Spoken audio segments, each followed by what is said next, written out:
All right. So welcome to the 6th annual Rare Disease Day.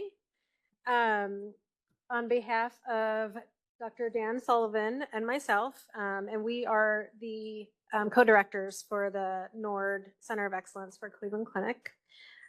We'd like to welcome you all to Rare Disease Day 2025. Rare Disease Day is a unique event that highlights the efforts of 3 major hospital systems in Cleveland, along with our community in caring for individuals with rare diseases and their families. Individually, these conditions are rare, but about 10% of the US population has a rare disease. It is crucial that we continue to work to understand and develop treatments for rare diseases, and that our hospitals, caregivers, and policymakers collaborate with patient support groups and national foundations to ensure that patients with rare disease have the most up-to-date access to care. We have a very exciting program ahead of us today. During today's event, you will hear about a variety of rare diseases from researchers, clinicians, patients, and families. Each disease and each perspective is important, and we're excited to hear from all of our speakers today. And I wanted to take a moment to thank individuals who have been involved in the planning of this annual course in a variety of ways. First, Pam Judge. Pam has started this program 6 years ago and has been instrumental every year in putting this program together. We also want to thank our colleagues at the following organizations: NORD, National Organization for Rare Disorders. We have Darby Gavin. Cleveland Clinic. We have several speakers from Cleveland Clinic here with us today. The Guthy Jackson Foundation, Corey Wolf. MetroHealth, Stephanie Sang-Patton and Timberly Priest. Case Western, Dr. Paul Tessar and Dr. Mitch Drum. Harrington Discovery Institute, Katie Harris, and we have Dr. Anderson here who will be speaking. And then we'd like to thank our sponsors for supporting our cause as well. We also want to acknowledge our co-providers, so MetroHealth System and Case Western Reserve University hospitals, and acknowledge endorsements from the Harrington Discovery Institute at University Hospitals, National Organization for Rare Disorders, Guthy Jackson Charitable Foundation. And then acknowledge educational grants for partial support of this activity from Amgen, Chiesi USA Inc., Mount Sinai Health Foundation, and Guthy Jackson Charitable Foundation. So please be sure to visit our exhibits in the auditorium and meet their representatives. Their support for this event and rare diseases is essential. And just kind of housekeeping announcements, please wear your name badge throughout the event. Please silence all pagers and cell phones. Restrooms, the men's restrooms are located between the cafe and the elevator lobby. And if you weren't sure, this is actually the cafe. The place where the food is actually the auditorium. So it's a little counterintuitive. But all of the educational events will be in this room in the cafe, and the food and exhibits will be in the auditorium. And then women's restrooms are located between the auditorium and the elevator lobby. There is Wi-Fi access for in-person attendees. The network is the Cleveland Clinic Public Network. And then we have a QR code to view the online program book. We also have the agenda that you should have gotten on your way in when you registered.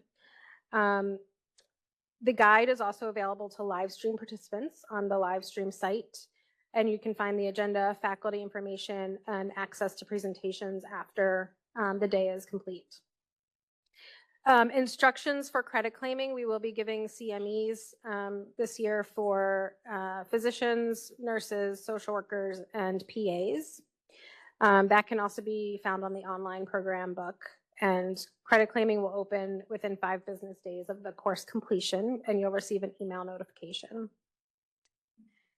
Faculty presentations will be available online in PDF format no later than March 6th.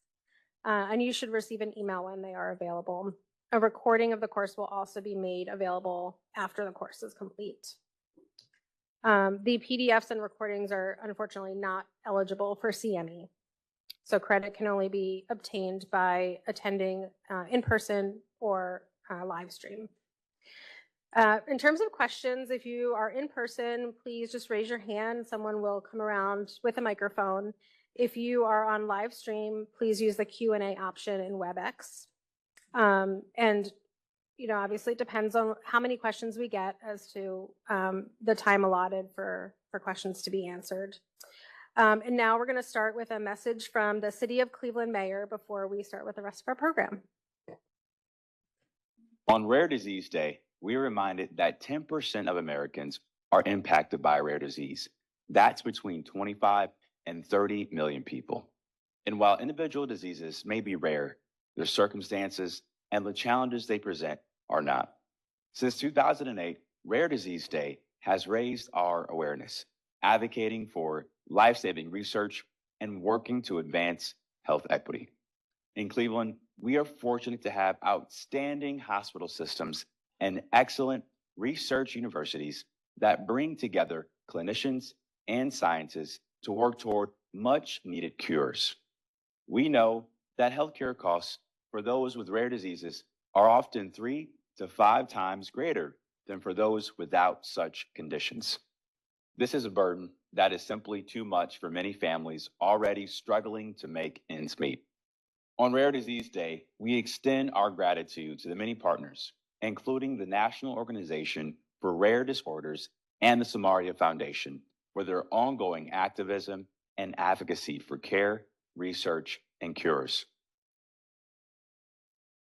And I was just told that Representative Bride Sweeney is on her way, but we're not here yet. So we are going to move on to invite Tiffany Salmons here.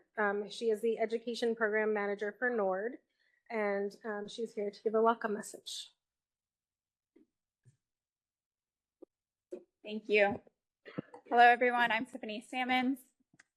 Like she said, I'm an Education Programs Manager for NORD, and I'm also a rare mom and caregiver to a little boy with a rare disease called Coffin-Siris syndrome. So I'm delighted to be here. Thank you to all the planners. Today, I'm going to talk briefly about NORD's Rare Disease Centers of Excellence and how to expand our networks. So NORD's mission is to improve the health and well-being of people with rare diseases by driving advances in care, research, and policy. And NORD is rooted in advocacy that spurred a movement. So in the late 1970s, a mother, Abby Myers, who sought answers and medication for her child, built a coalition of caregivers and support groups.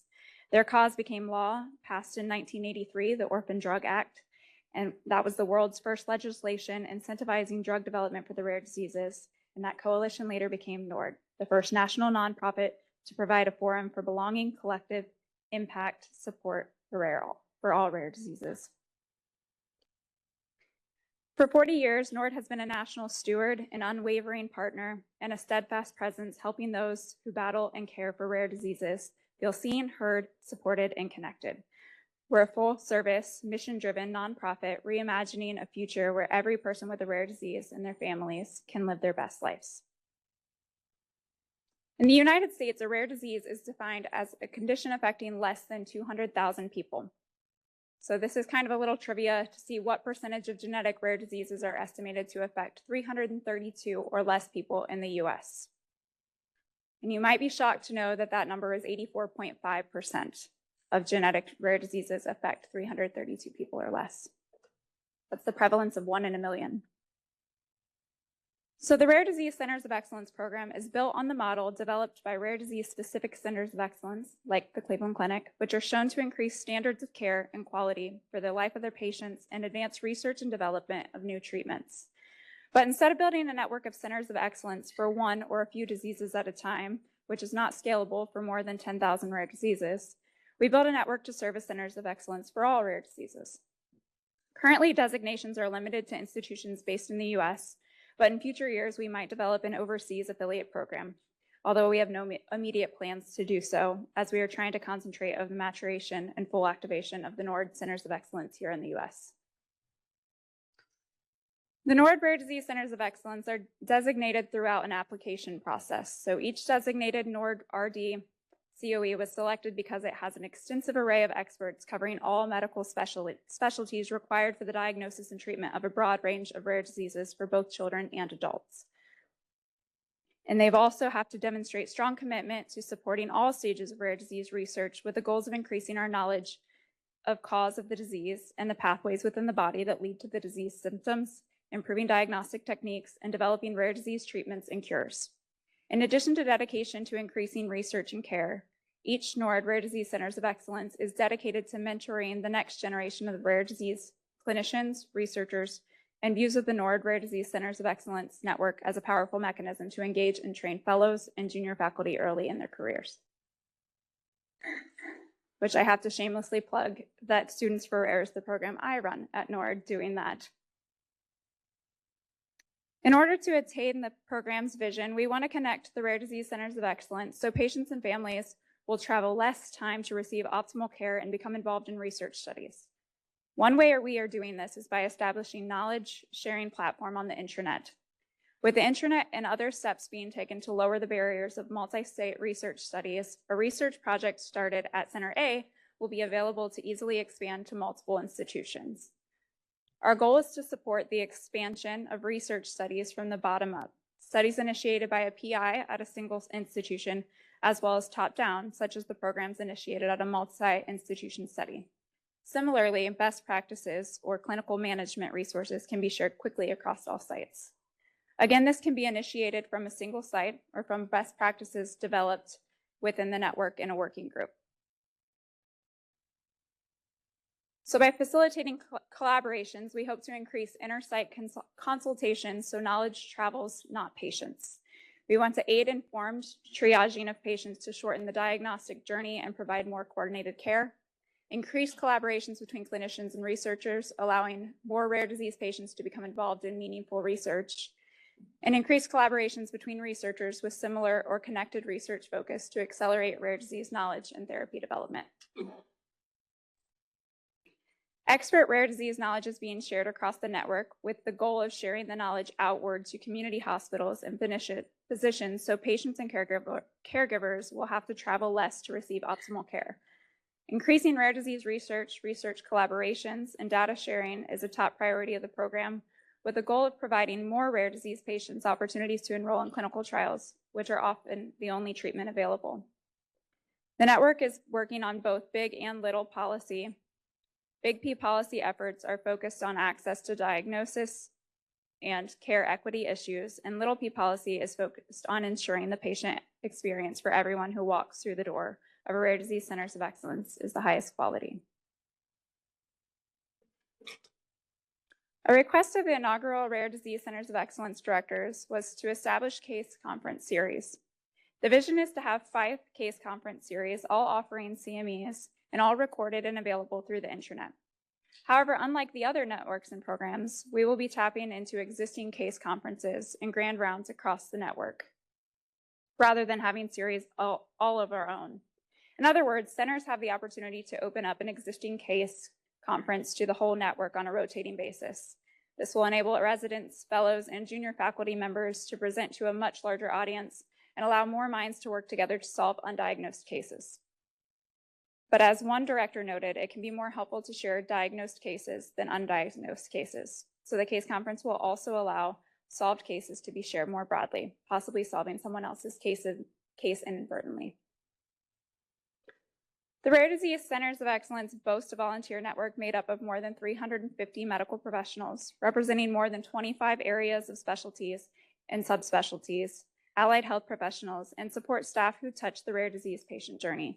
Together with NORD Rare Disease Centers of Excellence leadership, these volunteers are working to solve the top 13 unmet needs and challenges faced by the rare disease patient, medical professionals, and research communities through focus working groups that you can see here on this screen. Taking a slightly different view and excluding the director's working group, the remaining 12 working groups fall under one of the 4 foundational pillars of the program, but they are also interconnected. You can't improve care without research. Telemedicine is about access to care, but changes in policy are needed to allow it to reach its full potential. The Medical Professional Education Working Group is developing programs to encourage medical students and residents to become rare disease specialists which will in turn improve access to diagnosis and care. This slide is just an alphabetical list of the range of professions of the 350 plus working group members. It's not an exhaustive list, and it does not include NORD staff who have joined some of the working groups to share their expertise, for example, regulatory or policy specialist, IT specialist, or epidemiologist. NORD also recently launched a free student learning course called An Introduction to Rare Diseases. Our medical affairs department, alongside the medical professional education working group, are developing several activities to add to the course to increase active engagement. And we'll also be adding several more modules featuring rare disease patients and families. So this is a free course. It's go at your own pace, and it's 20 hours to complete. And although there are many telemedicine resources out there within institutions, the resources are both soiled and scattered. So there are also many gaps, all of which put unnecessary burden on clinicians, patients, and families. So we have created this solution that you can find at the link provided, and the web pages were developed by the experienced telehealth clinicians of that working group in hopes that the patients and caregivers would be able to receive better access, and these will be available in Spanish very soon. This is a product of the National Organization Rare Disease Centers of Excellence Collective Policy and Advocacy Working Group, and Anjali Chauhan, NORD Medical Affairs Program Manager. Although targeting all the responsible for diagnosing, managing, and researching rare diseases who may also be new to advocacy, learn how to get involved with policy initiatives at different government levels. Many of the tips and resources can be supportive for anyone, so you can find those linked here. And that's the end of my presentation. So if anybody has any questions, I'll be in the exhibiting hall. So thank you so much for your time.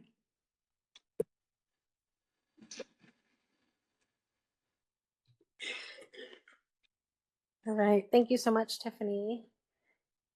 I think we have Representative Bride Sweeney here, so I'm going to hand it over to her now.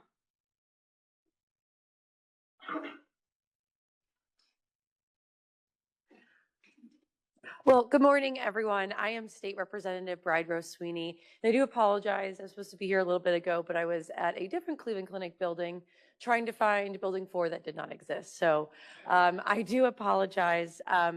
And I'm just want to thank Pam Judge, who's the one that invited me to speak before you today, just very briefly. But if there's one thing that I hope you take away from probably all today, but especially just from my remarks, is that I think that everyone in this room actually is some of the most powerful people in the state of Ohio. Why do I say that?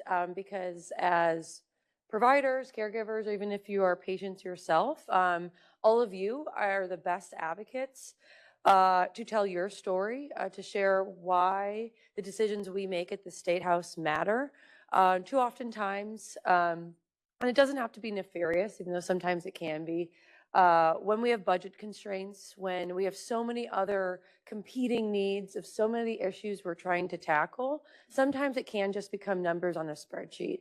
And I think it's the individuals in this room, and the only times I've ever actually seen real change happen is by people who, have a connection to rare diseases, speak, share their stories, is how we actually make change happen. And so even you guys gathering today and hearing me speak for 5 minutes, I think does make a difference. I am the ranking member of the Finance Committee in the state of Ohio. So I am a state representative, and I have been for the past 7 years on the west side of the county. Ranking member means I am the top minority person that's tasked with passing a state budget, which for state governments, we have to pass a balanced budget. So if we do not have the revenue, you either have to generate it or cut it, which is vastly different than the federal government. We're in a 2-year budget cycle, and it is my job to help between now and then to pass a $95 billion balanced budget, not knowing what the federal government's going to do, knowing that our state budgets are 30% reliant on the federal government. So we have a very lengthy task in front of us at the state of Ohio. And I would say this is one of the most important times. While policy is really important, it is the state budgets that fund our state governments, that fund the reality of policy. And in recent years, it is the state budgets that actually become some of the biggest policy documents. Our budgets are thousands and thousands of pages long. Oftentimes because they have to pass or we defund state government.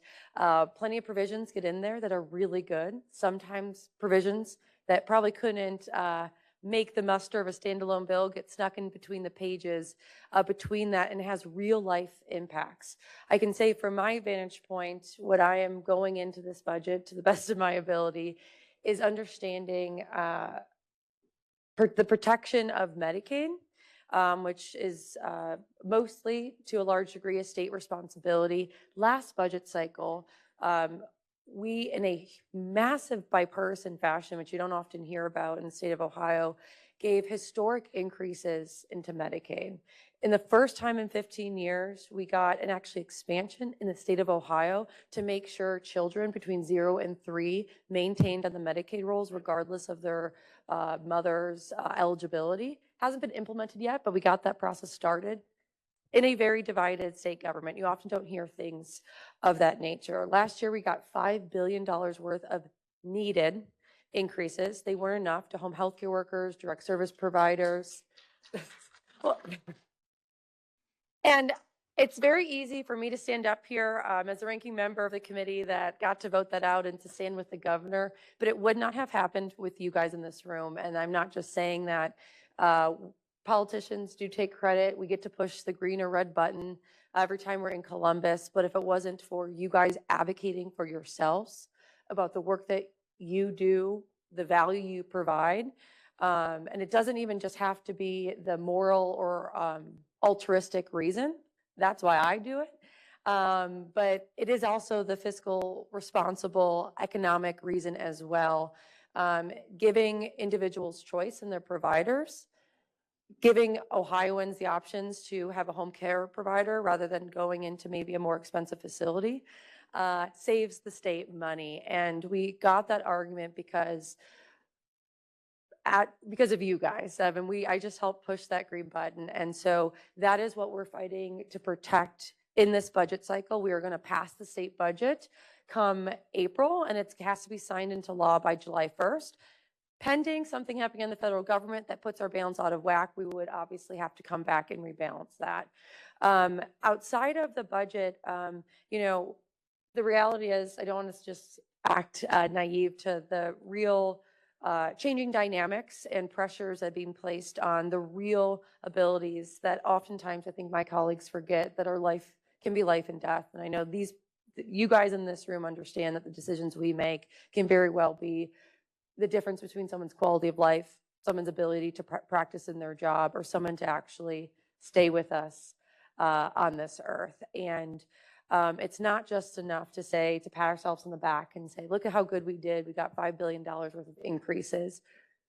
Why was it so expensive? Because for the past decade, we have not been increasing. And we were on the verge in some of these areas, just as home health care workers, we were being told that if we did not give increases, the system would collapse.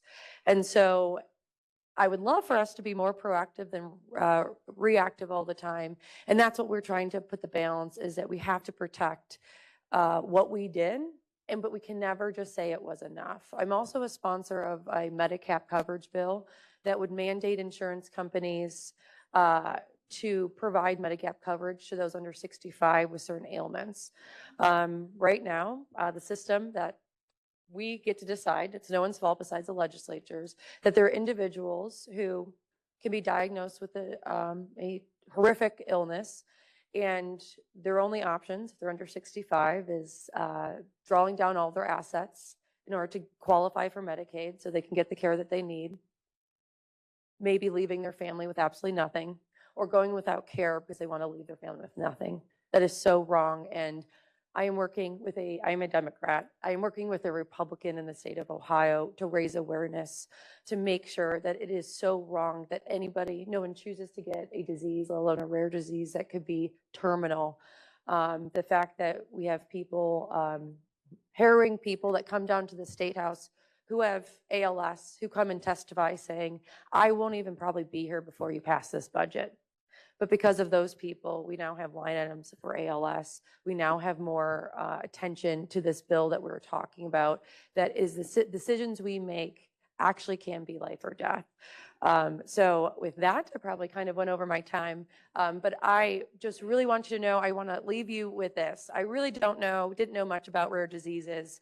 When I entered the State House, it was a colleague of mine who was also a freshman legislator with me 7 years ago, former Representative Randy Kleitz, who just happened to be my roommate. Her son has a rare disease. She was a mom who cared for her son, who decided to start to educate herself at days like this of what rare diseases meant, how she can better advocate for her son at the State House. It was from her time advocating at the State House that she decided to run for office and contributed immensely. She is no longer in the legislature, but I can tell you, she has rubbed off on me in so many ways that I say, Randy, whatever you want, you tell me. I don't know anything about it. I will learn about it. I'll be your champion. And that's the difference that you guys can make. Please run for office. You are probably all more qualified than some of my colleagues. But even just talking to your lawmakers, talk to them. I always say we have to know a little bit about everything. I make decisions. I can look at my calendar and someone's talking to me about why we only allow 5 chickens to be sold at a county fair. I still don't know, compared to why we should legalize fireworks, to real decisions of Medicaid, to trying to tackle the avian flu. I mean, no one knows anything about all of these topics, but we have to make decisions on these. We only rely on experts. You guys are experts when it comes to rare diseases. So I please hope you know the power that you hold and that you use that to advocate for yourselves and for the ones that you love. So thank you. Thank you, Representative Sweeney. That was fantastic. All right, next we're going to hear from Dr. Rocio Moran, who is a medical geneticist at MetroHealth, and she's going to talk about the role of genetics in rare diseases.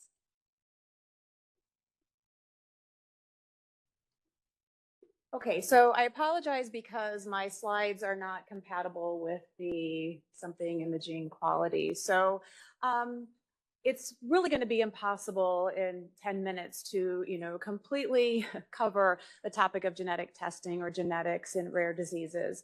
But what I hope you can walk away from today and listening to these speakers is that, yes, rare diseases are rare, but common and collectively, they have the power of numbers to learn from each other and to use what has worked in one condition to advocate for another, or to use pieces and parts.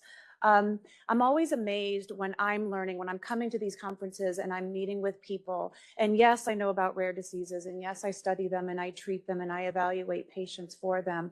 But I'm always amazed how much I can learn from the work that someone else is doing in a very different condition. But the resources that they have, or the access to information, or the processes they're using to arrive at either getting testing paid for, or trying to find a cure or some type of treatment for a rare condition. I'm always amazed how much smaller and easier it makes it when we can apply that knowledge to everything that we do. So I kind of challenge the room today to learn something new, learn something about a new condition, introduce yourself to someone that you may not have met before, talk to the drug reps and the different sponsors at the tables. I think there's a lot to learn collectively that we can hopefully take back to our communities, whether we're patients, whether we're providers, whether we're advocates on the government level or part of these rare organizations. I think it's key that we take the knowledge from these types of conferences, take them back with us, and try to make a difference, whether it's small, because it's amazing how quickly your networks can build if you share with one person and then they share with another. And I think that's the key to all of this. So when you talk about genetics or genetic testing, the goal of all of this is to provide a precise diagnosis. Can we accurately identify a patient with a condition that might provide access to better care and possibly treatments or cures? We're not quite there yet for the majority of disorders, but for many, that reality exists today. But the key to all of this is accurately identifying them. And that can be done through genetic testing and genetics in general. But not everyone that comes to our clinic will be offered genetic testing. So I think education and awareness and knowledge of all of this is so important so that patients can have access to the information they need, or at least be educated about why that access may not exist just yet. So we evaluate patients in genetics to see if genetic testing is appropriate. We work very carefully as MDs and genetic counselors with the referring provider to evaluate a patient to see if there's a role in genetic testing. Again, the goal is to accurately identify these patients so that we can reverse the healthcare paradigm from a reactive model to a proactive model.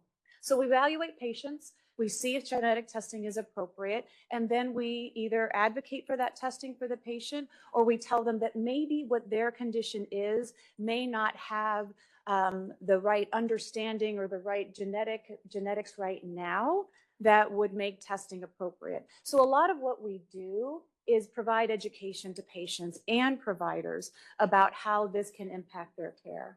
And there are many times where, patients can feel frustrated because they come to our clinic, either they're not offered a genetic test or that genetic test falls short.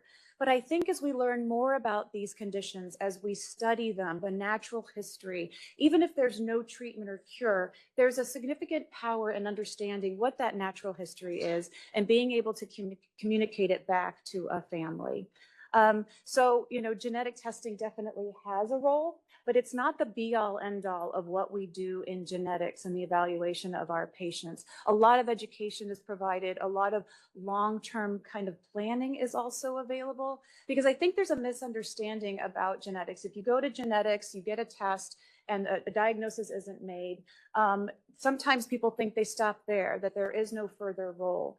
But as you can see from, if you attended last year's conference, the treatments and the knowledge expands at such a rapid pace. It always blows my mind how much we learn from year to year about these conditions. So it's constantly changing. So by having that initial appointment, it provides that connection for the patient to be able to say, I know this person, this is my resource. And as questions come up, as information evolves, we have the opportunity to reconnect those patients and those providers to see if there's any new information available about genetic testing.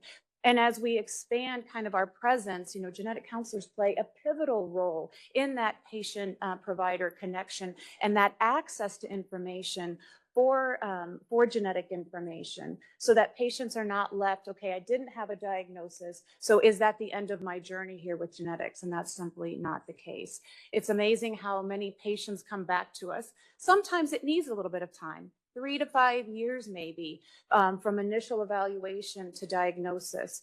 But I think as we learn the genetics of all these complex disorders, it's hard to keep up. It's hard for primary care providers to keep up with the pace of knowledge. So again, another call to advocacy is if you have, people in your lives, or if you're part of some of these organizations and patients don't have a diagnosis, or patients don't have the answers that they're seeking, and they haven't been back to genetics in a while, send them back to their providers, have them get back in touch with their genetic counselors, see what's new. With electronic medical records and MyChart and messaging, it's so easy to reconnect patients and providers so that they can have access to the latest and most up-to-date information.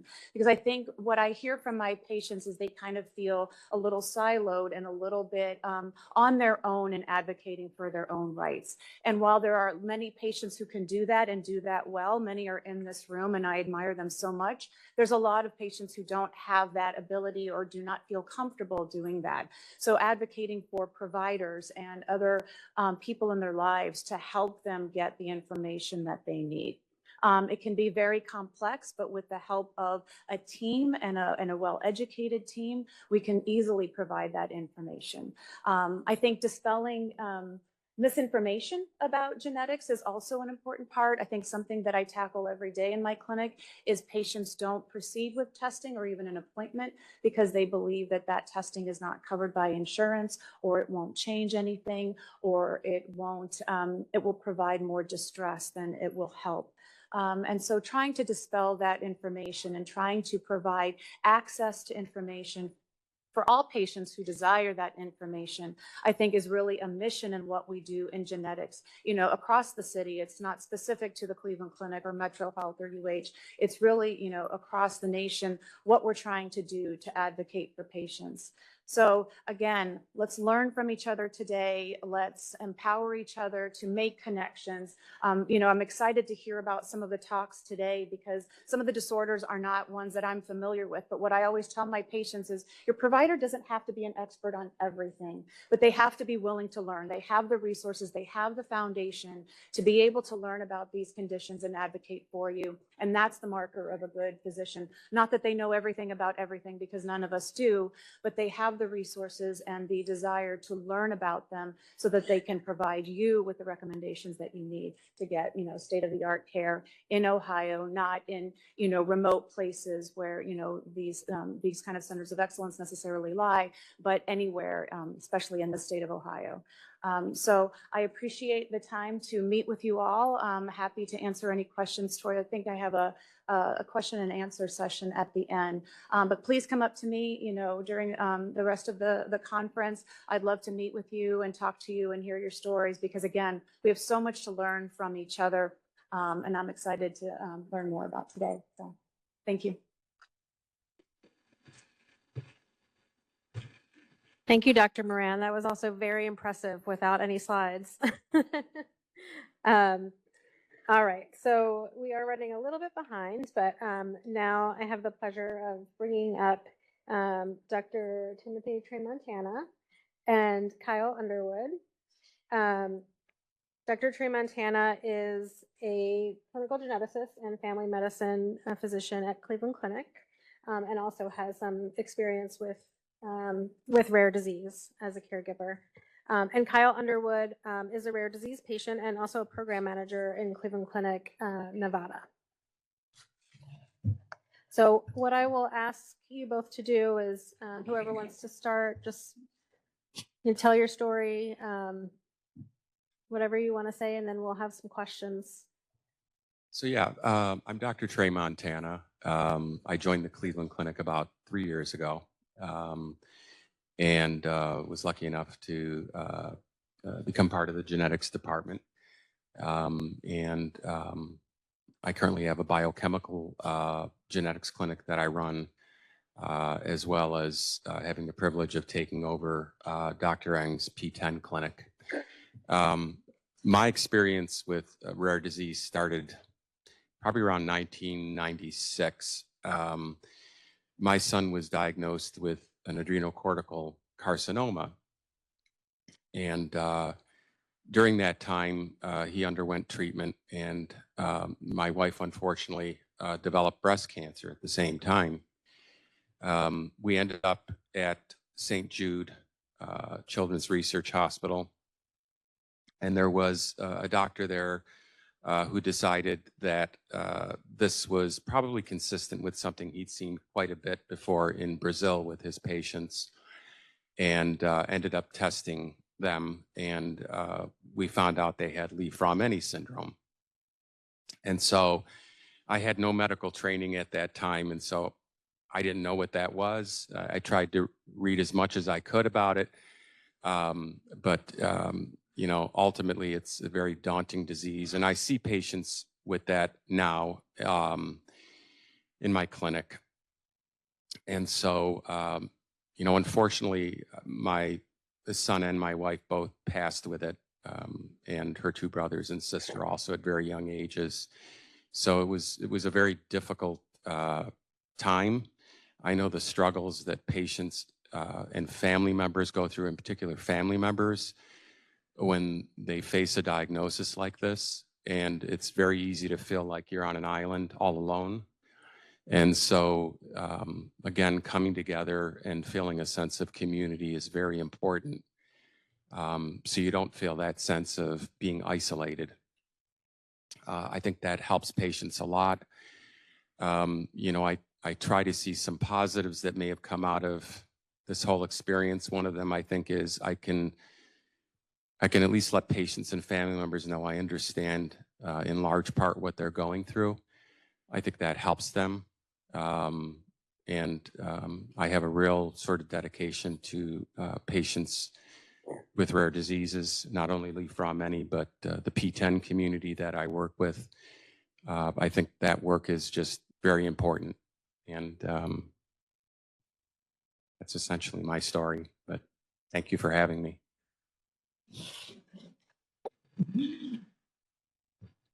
So I've been with the Cleveland Clinic about 4 years now. I moved here by way of San Diego, California.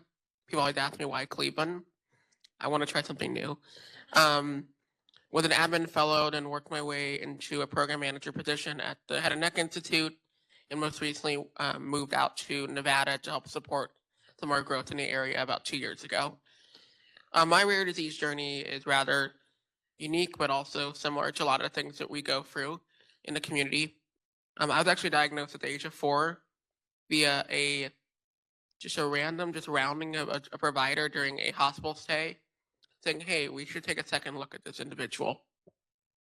At that point, there's no newborn screening, no known kind of testing at the time. They said, "Let's get them tested." And at that point, I was diagnosed with Hunter syndrome, also known as mucopolysaccharidosis 2. And also at that time, my mother was pregnant with my brother, who also ended up having MPS 2. So that rare disease journey, diagnostic journey, was a little bit delayed, but at that point, there was no treatment, no known types of interventions, and my parents were basically told, take him home, enjoy him while you can. This is the prognosis. However, thankfully, due to medical advancements, I do weekly enzyme replacement therapy and really able to live a pretty fulfilling life. In terms of my journey, I think the biggest thing I want to bring to the table is, as a healthcare leader and being able to work with the broader community, is bringing that patient perspective to the table. As mentioned, we all have stories and we all have a sense of value to bring to the broader work we want to do as a group. With our collective voice, that really makes a difference. So my goal is to really take that experience as a rare disease patient, whether it be my multiple doctor's visits or my surgeries, et cetera, and bring that perspective to the table and say, hey, let's think about this, let's improve this, et cetera, et cetera. And I think the most important thing is, while rare disease may be rare, our voices aren't. And the impacts the rare disease community has on the broader healthcare industry and things that are occurring are actually pretty vast. Some of the work we're doing in rare disease has implications in cancer, neuro, a variety of things that, if we can speak to our legislators and broader community, will have more impact. So my experience has been, yes, I'm a rare disease patient. Yes, I have Hunter syndrome, but at the end of the day, I'm Kyle Underwood and I have a story and I want to help other people live that too. Thank you both for sharing your stories. I'm going to open it up to any questions for Kyle or Dr. Tremontana, or both. I think in the primary care space, it's a good question. In the primary care space, there's the time limiting factor. And so when you have a lot of these patients with these rare disorders, I think primary care physicians can become overwhelmed and not know what to do. And, unfortunately, there may be a delay in certain testing or monitoring that needs to be done. I've had patients come to me in my primary care genetics clinic who decided to establish with me as a primary care provider because I understand the monitoring that needs to be done with these patients. For example, with Leaf-Raw-Many syndrome, there's regular testing that needs to be done. And unfortunately, a lot of the primary care providers are not familiar with these very rare diseases. And so, that becomes an issue. So, making them aware of the sort of intricate nature of a lot of these diseases. Again, having them learn about these diseases, not necessarily treat them, so that they know where to sort of funnel patients into the right places to make sure testing is done is very important. But again, it's that time limiting factor that we have in primary care that sometimes becomes a barrier to adequate care.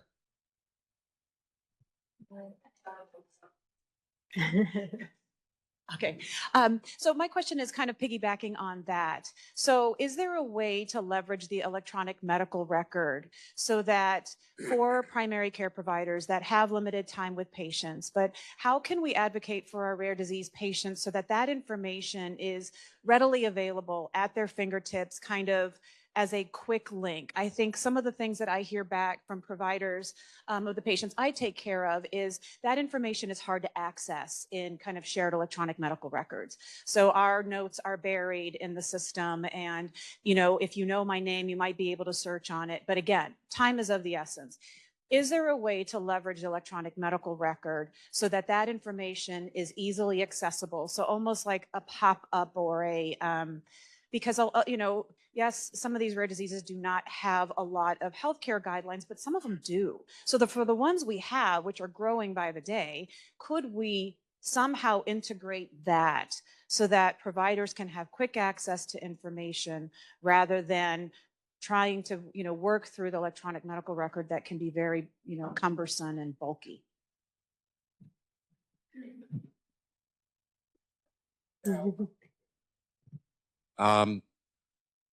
I don't know the exact answer to that. I think it would be nice to have something flagged because, yeah, things get buried in the electronic medical record. And sometimes I have patients that are referred to me. I don't even have, they've been diagnosed with something and I don't see it in their problem list. I don't know if other people have come across that. And I'm like, wait a second, that's what I'm seeing you for. So I don't know, but I think that is a good idea because, yes, things get buried. I think that's Yeah, I can IT. speak a little bit to that. We have been talking with Epic support. There's a genomics module that is somewhat new, at least in Epic and at least at Cleveland Clinic, where they're starting to flag certain conditions, genetic conditions, and pharmacogenomics results in the record. And so I think right now it's only a few different conditions, mostly cancer, like BRCA1, BRCA2. But I think pharmacogenomics will be flagged. And our intention is to expand that with time with other genetic diagnoses. And then there's also the integration of Invitae that we've had at Cleveland Clinic. So, I foresee that becoming more common. Not that that necessarily helps significantly because it doesn't pop up at you, but it's a little bit easier to search than kind of trying to find a scanned document somewhere. So I think we're getting there, but it'll take time. We do have a question from the chat for Dr. Trey Montana. Can you explain what is a primary care genetics clinic? Is this a new concept? Yes, so I have a primary care genetics clinic that is geared towards patients with underlying genetic disorders for which there are screening guidelines or recommendations. So I wanted to set up a clinic where patients could not only receive their primary care, but also patients with these rare disorders could have that addressed also. So like I said, I have a number of patients with Lee-Fraumeni. I have neurofibromatosis. I have others. Still trying to build that, but I felt it was needed for patients with these rare disorders who feel like their primary care providers don't really have a lot of time to spend with them, particularly when they have one of these disorders that really need to be followed carefully. And so I think that, I've been happy to see some of the patients have decided for me to take over their primary care, and then I'm able to see them for their rare disorder also. So I'm able to sort of kill two birds with one stone, which is convenient for patients. So that's been nice, and that's what that clinic is geared towards. Yeah, and I think it is a fairly new concept. I don't think a lot of places have this type of clinic, so it's pretty unique for us here. But I think it is really necessary. Okay, any other questions? Good morning. My question is to the Dr. Trabola. are you currently seeing new patients, and are these only patients with a genetic disorder, or are they covering the autoimmune patients as well? So as far as just primary care, I'm not seeing any further patients. My panel is full, but in terms of the primary care genetics clinic, I'm open to seeing patients. So does that answer your question? Yes. Yeah, that space is open to see more patients. Absolutely. Thank you.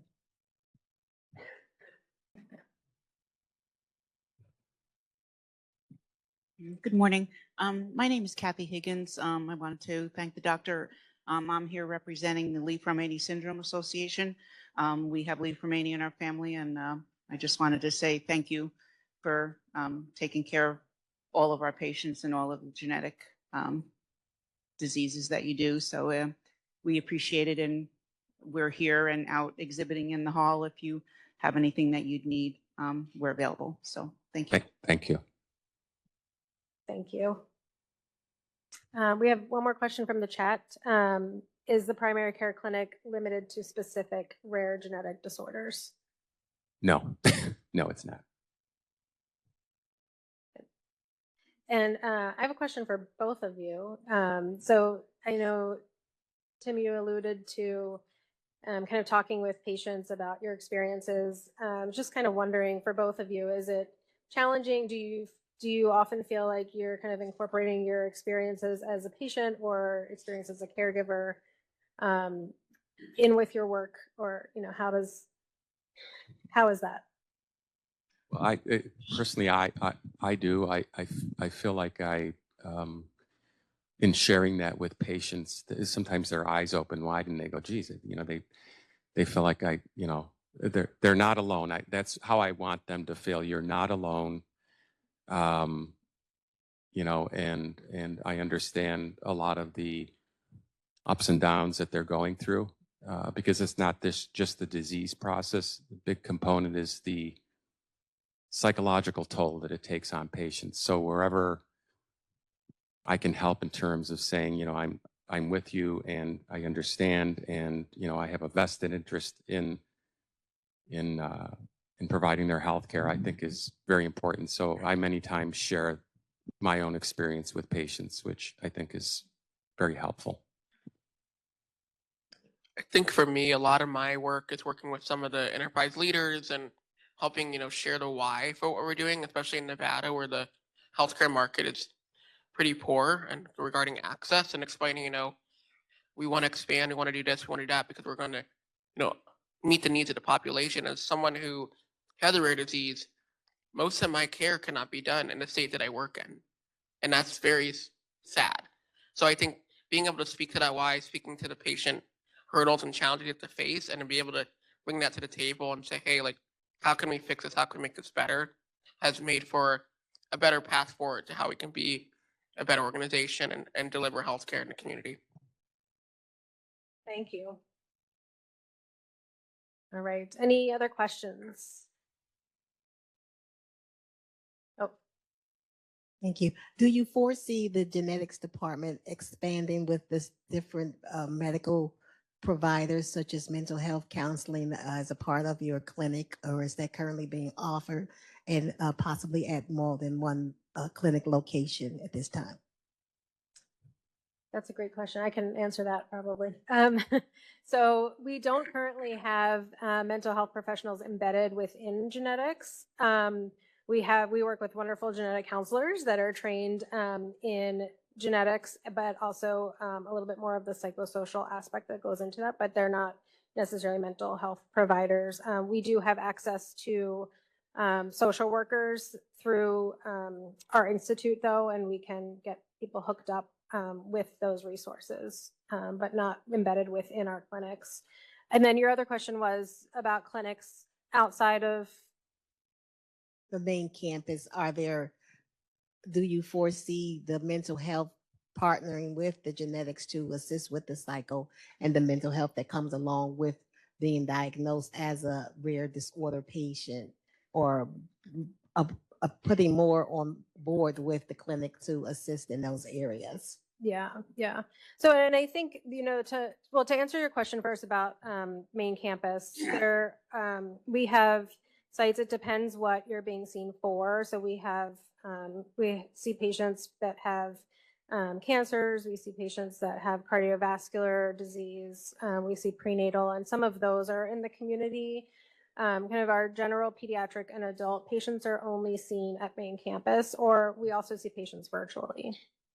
And then to expand on the question of the mental health providers, I think also depending on what you're being seen for. So for patients that have a genetic cancer predisposition, there are mental health providers that work with the physicians in TOSID and oncology. So not specifically within the genetics department, but that can help with those psychosocial needs as well. And we do have a wonderful psychologist who works with the P10 patients, who's very good. Yes. Yeah. Thank you. Okay. I think one more question. I think Mauricio had a question.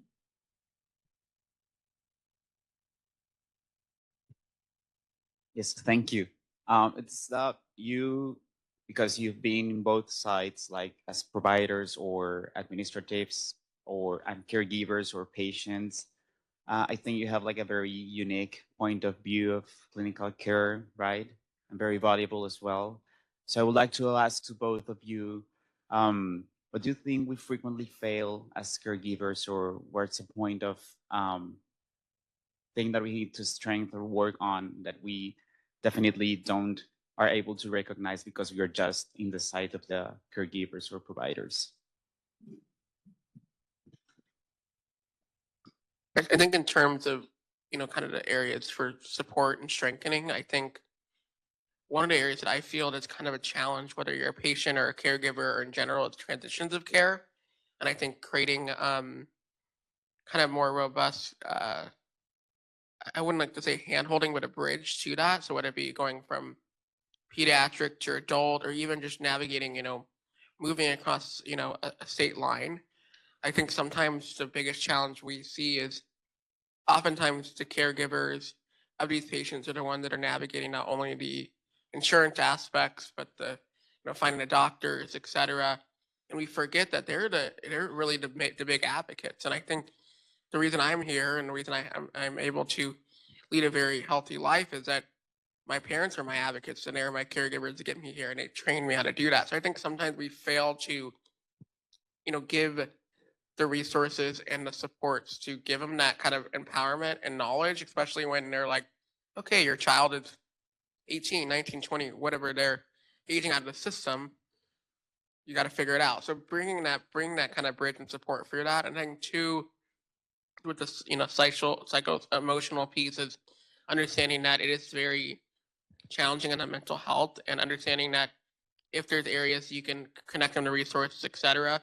My biggest thing that I've seen to be valuable is shared resource groups, meeting with other people in the community, supporting each other. It's funny enough, but a lot of rare diseases, the biggest support group is Facebook groups. And I think that's something that's been very valuable. So I think not to forget that the caregiver plays such a big role in it, and something that I think, at least at the Cleveland Clinic in Nevada, does a very good job of, is we have a whole caregiver team that supports the caregivers of our patients and resources there. So that's something to invest in as well. Yeah, and I think the extra time that's, afforded with the genetics visit allows me at least to, sit down with the patient, engage them as a person, not just the disease, and find out how I can best help them. And that may be talking about things other than disease, their mental health. How are you dealing with this? Do you have support? It's very important. Okay. Thank you both so much. That was fantastic.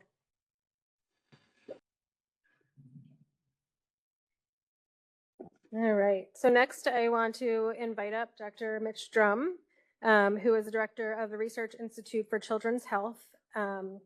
And he is going to talk about how do you know if you've repaired a disease-causing gene. Thank you, Dr. Drum. All right. Thank you. Yeah, this may be a bit of a mistitle from how this actually evolved, what I'm going to talk about. But I think my charge is to give you a sense of what goes on behind the scenes. So what's happening in the research labs? How are we getting to the therapeutic point for a lot of rare diseases? As history, I'm a geneticist, molecular biologist. And so I'm only going to be talking about the genetic rare diseases. And I think you all full well know that's not all of them, that all the rare diseases that are out there. Is history. I got involved in genetics, human genetics, back in 1985, because of a personal interest in cystic fibrosis, and came to Cleveland in 1992 and have been working in the CF group since then. But because of the successes that we've achieved in CF, we've tried to apply that to many, many other diseases as well. The CF model has been one of the sort of the poster children paradigms for how we work with genetic diseases. So you've heard a lot of these concepts in my first few slides, so I'll kind of rifle through them. But know that in every cell of your body, you've got about 20,000 different genes. So if you mutate any of those, there's an opportunity for a genetic disease to be there. We don't see 20,000 of them because some of them are just plain old incompatible with life, and so folks are not born with them. But we do know for many of these what the cause is. So when I got started in this, the bottleneck was actually finding the gene that causes a disorder. And that's not our bottleneck now. The technologies for genome sequencing, things like that, are identifying the genes much, much more quickly now. So we know the genes involved in thousands of diseases. So now we're at that point, okay, now we know what the problem is. How do we fix it? You've heard different numbers. We've been focused mostly on pediatric diseases. So numbers that are come out somewhere between 1 in 10, 1 in 30 babies will be born with some genetic anomaly. They may be somewhat benign, but they can also be very devastating. And as you heard, you take these individually rare ones, you put them all together, and you have sort of epidemic numbers to deal with. So just to try to set the stage for the magnitude of the problem that we're dealing with, and comparing that, if you take a disease that you can treat with a drug, you give that drug, it goes throughout the body or most of the body, and you hit all the cells in the body, and you're not really thinking in terms of how many I have to get to. But we know our bodies are made up of about 10 trillion cells, give or take a few. And they all have the same chromosomal complement in them, right? So they're identical in that regard. But even within one of those cells, you've got 3 billion of these little subunits that make up your DNA. And it only takes messing up one of those for some disorders to cause the disease, right? So the scale we're talking about here is actually quite large. So, and each cell in your body is going to use a different subset of those 20 genes. So, right, it's why an eye is an eye and a toe is a toe. And we have that kind of diversity in our bodies. Right? So if you think about the way these all work, then that they all have to come together and produce products that will end up making your body, and a body that will develop over time and change and so on and so forth. And we often refer to the DNA as the instruction manual, but it's not quite that simple in that there's not somebody in there putting the pieces and parts together. These things, the instructions have to make the proteins that make up your cells that have to be able to actually come together themselves. They have to be constructed in such a way that they can produce a cell, they can produce a neuron, so on and so forth. So we love analogy, so I make mine as being construction, that you have some that are involved in the structural components, the 2x4s of the house. Maybe you think of those like the bones in your body. The electrical system is your nervous system. The plumbing is your plumbing. So fixing any one of those is going to require a different type of analysis to see whether or not you fix things. But the first thing we have to start with is the molecular toolbox, and how, if there is a gene that's not functioning correctly, how can we fix it? And also then, how do we know if we fixed it, and how do we know if we fixed it well enough? So if you've been paying attention to the news over the last decade, you know there are these new technologies, a thing called CRISPR-Cas, that allows us to go in very, very specifically and change the sequence of DNA in your cells, or in any cells. And so we now can think very much about repairing disease. We know that we can do it now. That's not our question. Now is how do we do it efficiently enough, specifically enough, do it at the right time, right? There's some things we're going to have to repair very early in life, and some that can probably wait till later on. But we have to answer those kinds of questions. But we're now at more of an engineering phase than can we do it, can we not do it? So one of the concepts that we're trying to explore and move forward is that with 20,000 genes, and I'll take the CF gene as one example. So that one gene has 2,000 different mutations that can cause disease. So if you take every other gene in the body, you can imagine we're not going to feasibly be able to make one therapy for every mutation of every gene. So we got to figure out a way to make these, to pool some of these things together. So if you take the liver, for example, so there are a lot of metabolic diseases, glycogen storage, urea cycle, things you've not heard of probably, but getting into those cells, it shouldn't matter what the disease is. If you can get into the cell called a hepatocyte, you ought to be able to treat a lot of those disorders. So there are going to be commonalities like that. And we're going to need to figure out what those are so that we can bring down the barriers for the biotech and the pharmaceutical industries to de-risk the processes for them, to make it easier for them to bring things to market. So I'm going to tell you a little bit about some of the way we're approaching that. And we rely on animal models. And I know sometimes that's a taboo topic to talk about, but it's absolutely a critical one. You can't do a lot of these things if you don't have the interactions of the organ systems, be able to understand what the true biology and physiology is. And one of the beauties of the mouse is it has most of the same genes that we do. So there are a lot of similarities, and you know there are some differences, but there are a lot of similarities between mouse and human. In fact, about 99% of the genes in a human have a correlate in the mouse. So we can model almost any genetic disease using them. And if you have them in your house, some of the features of a mouse are not good things, but they will reproduce very quickly. So for genetics, that's a wonderful thing. If you're going to play Trivial Pursuit tonight, you should know that it takes about 21 days for a mouse gestation, and 6 weeks after it's born, it can reproduce again. Right? So that's from an area where we want to move forward quickly. That type of a model is very important for us.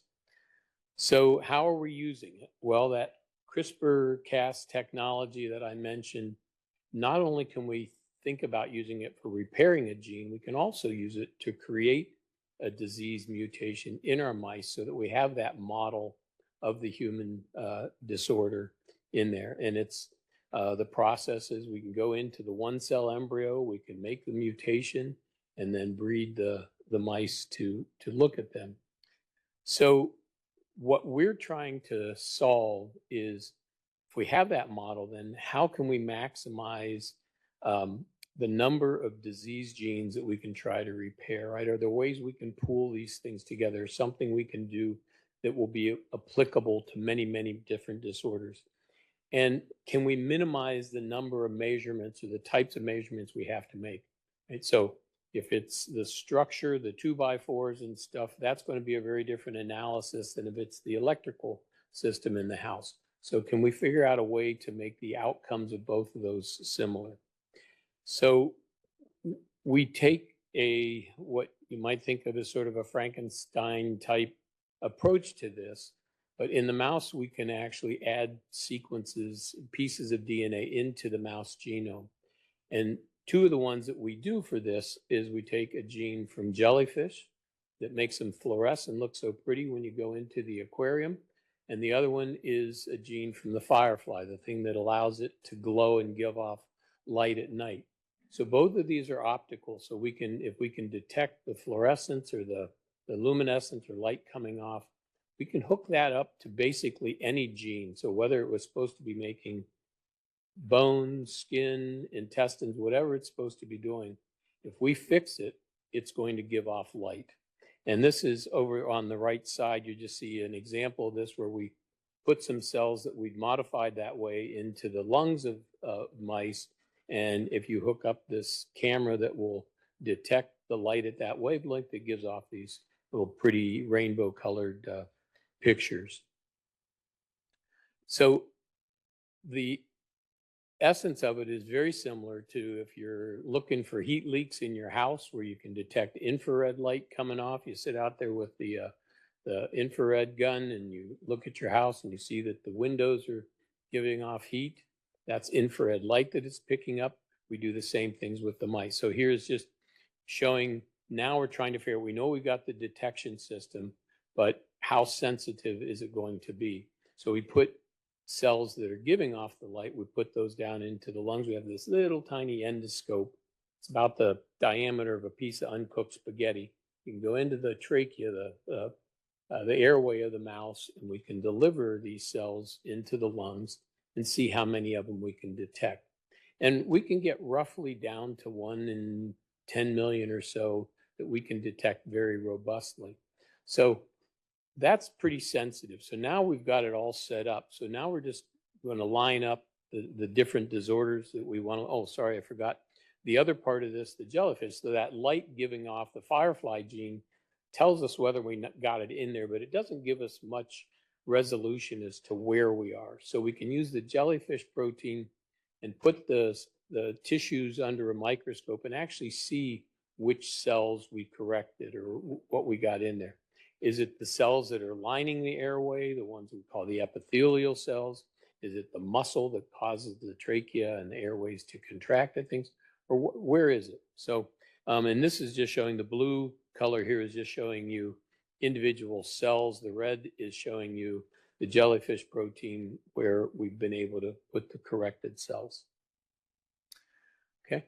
And the last concept I wanted to touch on, and I think Tiffany mentioned this, that we have to, if we're going to move these things forward, we have to get the next generation involved. So one of the things that we're spending a lot of our effort in is having things like internships, and students come visit the lab, spend a few weeks, couple months with us, so they can get a handle on what we actually do. So we haven't taken anybody as young as the little girl with the Little Tykes toy there, but we have had students as young as 6th grade. We bring them in, they can get a handle on what it's like to wear a white lab coat, but look through the microscope, things like that. But and on the right is our summer internship program, where we'll have undergraduates, medical students come in and actually get engaged in a project and see what's involved. Because if we don't have that next generation, this is all for naught, because we've got to get this to continue on. So that's kind of the whirlwind tour of this. But I will tell you that, we're partnering with all kinds of different people. We've made these various mouse models so that they're not specific for any one disease. We've got some that are just for CF, but most of these are useful for anything. It doesn't matter if you're going into the nervous system, into muscle, whatever. So it could be as varied as Duchenne to hepatic metabolic disorders, whatever. But we want those so that if you've got a disease you're interested in, we can see whether or not your therapeutic is actually going to get where you think it's supposed to, and whether or not it has any toxicity. We'd much rather do those analyses in our mouse models before they get to humans. So, thank you for your attention, and happy to take questions if this is the time. I think we could have time for one question if there are any questions.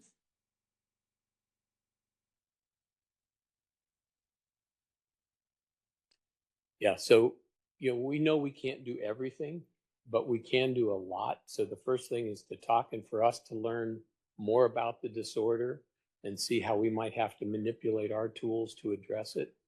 We've been trying to engage with different disease foundations as well, because you need that sort of, it needs to be a group effort to be able to tackle these things. So that I think would be the first place to start. And I've got some of my cards, happy to give you my info. Okay, thank you. Thank you so much, Dr. Drum. All right, our next speaker is Dr. Justin Abadamarco, who is a neurologist at Cleveland Clinic and specializes in neuroimmunology. And he is going to talk about myelin oligodendrocyte glycoprotein antibody-associated disease, which is a mouthful. Julie, thank you. Hello and welcome. And I appreciate you saying it, because we're not going to say that name anymore. We're just going to say MOGAD from here on out. But God, do we love our abbreviations in medicine.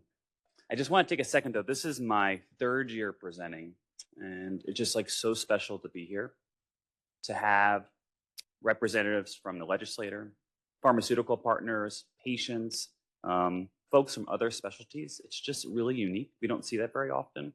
And to be a small part of this is really special, so thank you. We're going to be talking about this disease. So this is a neuroimmunological disease, an autoimmune disease. And we're going to be using it as an example for kind of talking about opportunities and challenges. And so there'll be a couple domains that we're going to talk through. We're going to kind of use some patient examples here to kind of say, like, how does this affect patients? And I think this will resonate with others and other kind of disease states. We're going to talk about other demyelinating disorders. So the last few years, I've always talked about NMOSD, and I just want to give a short shout out to the Judge family, who have been just incredible advocates in the field on both the personal and professional level. And yeah, so I appreciate them, but they definitely help with that NMOSD. We need a round of applause for the Judge family. But we're going to link this disease of MOGAD back to multiple sclerosis, which is a more common disease, and NMOSD. And then whenever I end a patient visit, I have had mentors who have instilled this. I try to end with a message of hope. And I think that means a lot to a lot of different people, but we're going to try to end this talk with a message of hope as well. And so some reason for optimism. And we'll use some of these other disease states to kind of help maybe take that home. I think a clinical case is kind of really helpful to kind of talk about this. So this is a young man. He's 29 years old. He's from Cleveland. He works at a biotech company. So in the medical field, helping, no trouble. He's never had any neurological symptoms before. He was driving one day. He has his first seizure of life. He hits a telephone pole. Fortunately, he's okay. The car was not. No one else was injured. And he goes to the emergency room. It's actually very common to have one seizure in your lifetime. So he had a pretty abbreviated workup. Emergency room, quick scan of the head, everything looked great, and he went home. No medications. It's a very common kind of evaluation for folks. But a week later, he has another event. He's witnessed by family. He has a seizure that kind of marches up his arm, then spreads to all extremities. It only lasts for a minute or two, but obviously just really, really scary for folks to kind of witness. And that totally changes the game. That's not normal. And so he undergoes some MRI imaging. So it's kind of like this window into the brain. On this kind of top part, these are kind of some MRI scans over about a week's time. And what we can see here with those red arrows is that there's some inflammation on the brain. It's very focal, though. It's just on this one side of the brain. On those bottom scans, if you've ever had an MRI or other scans, when they put that contrast, this is sometimes what it looks like. And so that abnormal kind of white lines there is kind of indicating that there's some acute inflammation there. It's very unusual. So he's admitted to the hospital. They look at this scan and they're like, maybe we need a biopsy, which, anytime we talk about that, right, I'm a non-surgical kind of specialty. I always take pause. And especially when we're talking about brain biopsy, it's a huge implication. So we got sent to us. We got to see him in the hospital. And I know this will be no surprise. We got MOGAD testing.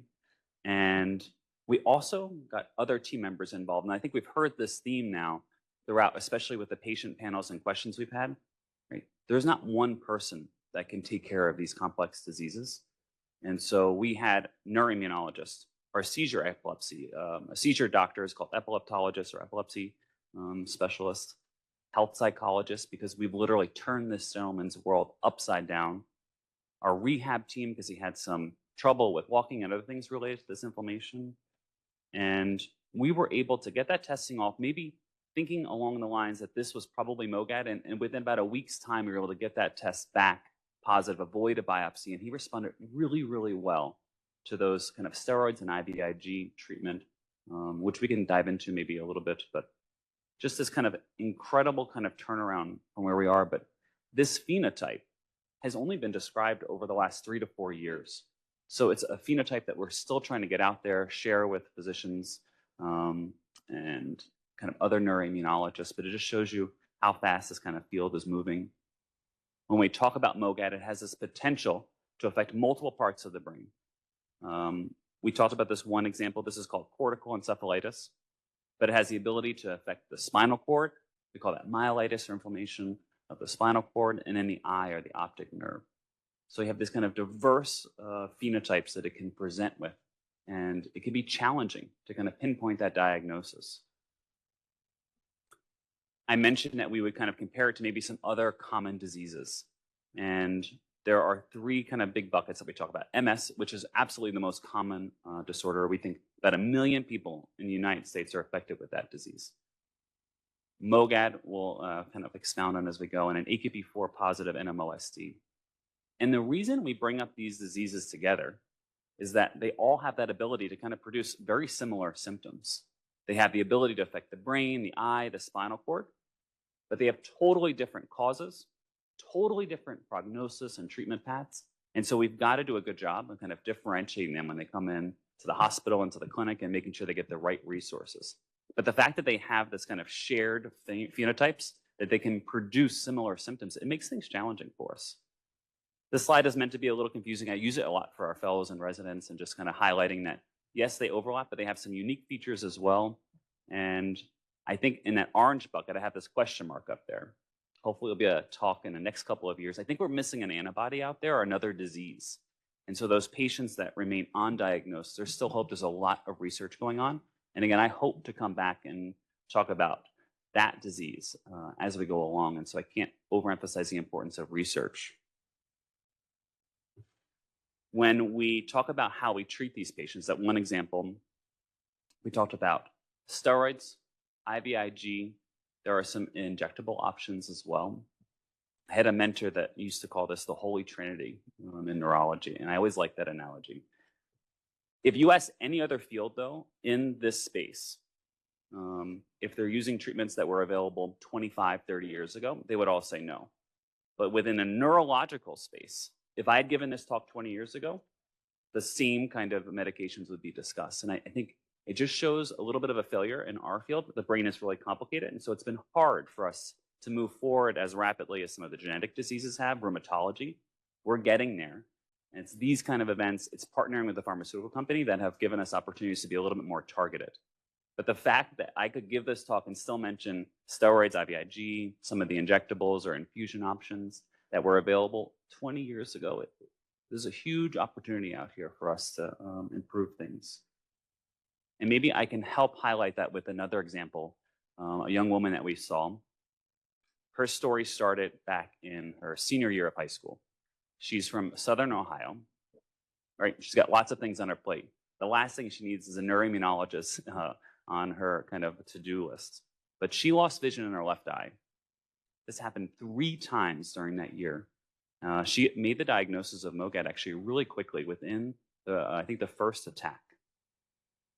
But she started on a low dose of IVIG, which is an infusion, usually given about once a month. It's relatively well tolerated, and in a pill form that can cause some significant trouble in reproductive age kind of individuals because it can cause significant defects to a baby. So we try to avoid that in this kind of population. But she continued to have episodes of vision loss. And so she came to see us at the Mellon Center where I work. She was on winter break. We had to admit her to the hospital. It was devastating, right? She had many plans. None of them included a hospital visit. She was stuck there for almost 14 days. We admitted her. We did this procedure called plasma exchange. It's just a filtering of the blood. We were able to get some of that vision back in that left eye, but she was actually left with some permanent vision loss there. Again, I can't overemphasize, we had a whole team involved in managing her case, and it's so important. Eye doctors, mental health, physical health, our neuroimmunology kind of colleagues to make sure that we were coming up with the right plan. And we think that the trouble was that the IVIG maybe just needed to be optimized just a little bit, that if we used a little bit of a higher dose, we would be able to have this disease under better control. And since then, I've seen her now for about 2 years. She has been relapse-free on this adjusted dose of IVIG and has some permanent visual impairment, but is in college doing really, really well and has some aspirations for the medical field, which, again, as Dr. Drum had kind of mentioned, we need to encourage that. And so it's been interesting, but maybe the question is like, how did this IVIG dose, like, how are we kind of helping patients and making decisions on what the optimal dose is? This is one study in MOGAD. And the axis here, that relapse rate, so you want the relapse rate to be closer to the bottom, we can see that there are some subtle differences between low dose and high dose IVIG. But if you look here at the bottom, the numbers that are informing this trial, look at how small these numbers are. It's hard to make decisions on these kind of small numbers. And so the need for larger studies, multi-center research protocols, we're just in desperate need because these numbers are hard to make decisions on, and we need to do better. I love having this slide and any patient kind of focus talk that I ever give. If you've never experienced or don't have much interface with the medical field, I think your expectation when you either come to the doctor's office or you go to the hospital is a straight line. I can see a couple people nodding, and it's never like that, especially with rare diseases. I find that the reality looks a little bit more like that. This is sometimes what I try to talk about, and I draw this out often when I talk to patients, that we're going to have some ups and downs. Like, it's very rarely this linear process, but if we get the right people on board, we can get a better place and go through these ups and downs together. But hopefully over the coming months and years, we can get into a better place. And I think both of these patients kind of help highlight that, but I've always found that message to resonate no matter which disease that we're talking about. I said that we would talk about a message of hope. We would talk about some of these other diseases. So again, NMOSD, it's a disease, it was described back in 1894 by Devic. It's a gentleman, he's a French scientist. Dad was not happy that he was a scientist. His father was a merchant, but he followed his passion. And he makes this connection that inflammation of the eye and spinal cord could be related. And I think that maybe sounds a little intuitive now, but kind of incredible back then with limited technology to say they were the same diseases. It took us a little while, but we eventually described that disease as AQB4. We linked it to this antibody. And then you can see this kind of timeline that came up with some diagnostic criteria. We came up and refined that. And then by 2019, FDA approved treatment options for this disorder that have revolutionized patients' experience with this disorder. We can keep them relapse-free now, and we have now a total of 4 FDA-approved treatment options. Just an incredible story from 2004, discovering an antibody, to treatment options that make a huge impact in patients' lives. So just an incredible success story. This slide is meant to be as confusing as it looks. It just shows the level of detail that we now understand about this disease. We know it from blood to CSF, how it interfaces with the brain, and then those stars are the medications that have come out now for it. Incredible. And again, if you don't work in the medical field, 20 years is lightning fast. Multiple sclerosis kind of offers us a similar path, right? We have known about this disease decades. Our understanding and refinement has definitely come a long way, but 1993 was the first treatment. And that first treatment was an injectable therapy done multiple times a week. Every time you gave that injection, you felt like you had the flu. I have a few patients who have used that medication for decades, and I just have to like take my hat off and just say, I don't know how you've done it. To have that kind of experience back then in the 90s, there wasn't enough drug available to actually be a drug lottery. So only a few patients were able to access it initially. And again, to feel terrible every single day, every time you administer that medication, it was only somewhat effective. Fortunately, you have seen this rapid rise in the ability to offer targeted, well-tolerated therapies with kind of minimal interfaces with the medical community. It's incredible.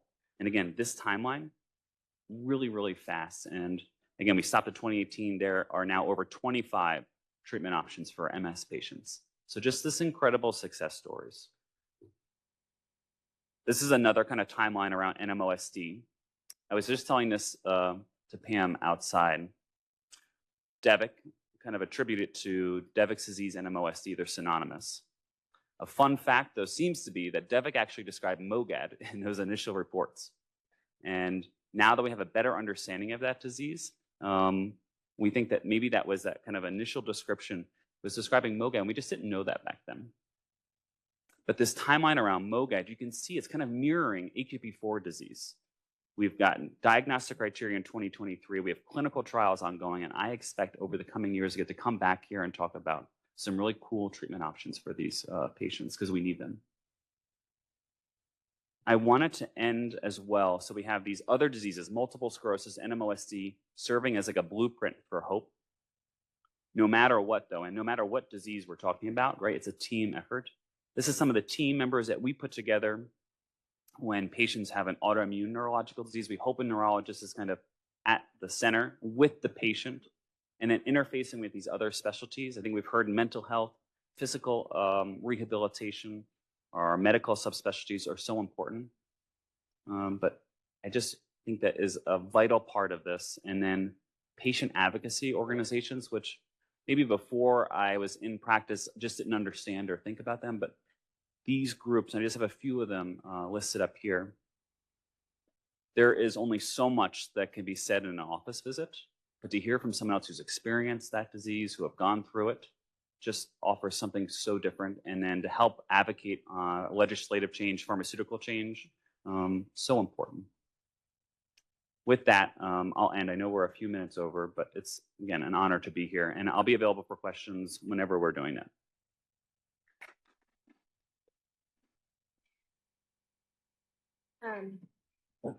Dr. Abetamarco will be on our panel later, so if anyone has any questions, but we're going to try to stay on track. So we're going to move on, and I will have Dr. Sullivan introduce our next panelists.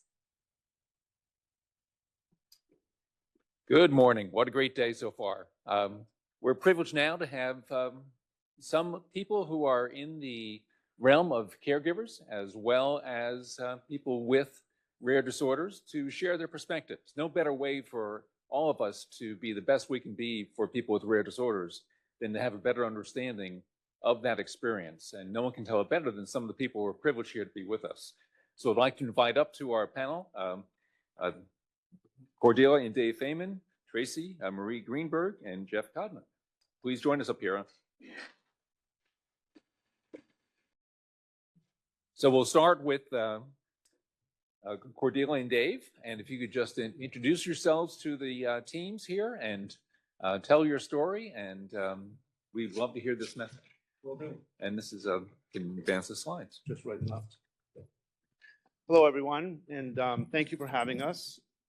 We're going to share a little information with you about being caregivers for a young adult with a rare disease. And this is our first experience being with this group. We weren't sure exactly what you were looking for, so we hope that whatever we're presenting is helpful. My name is Dave, and this is my wife, Cordula, and we are here on behalf of our daughter, Sarah, who has a rare disease.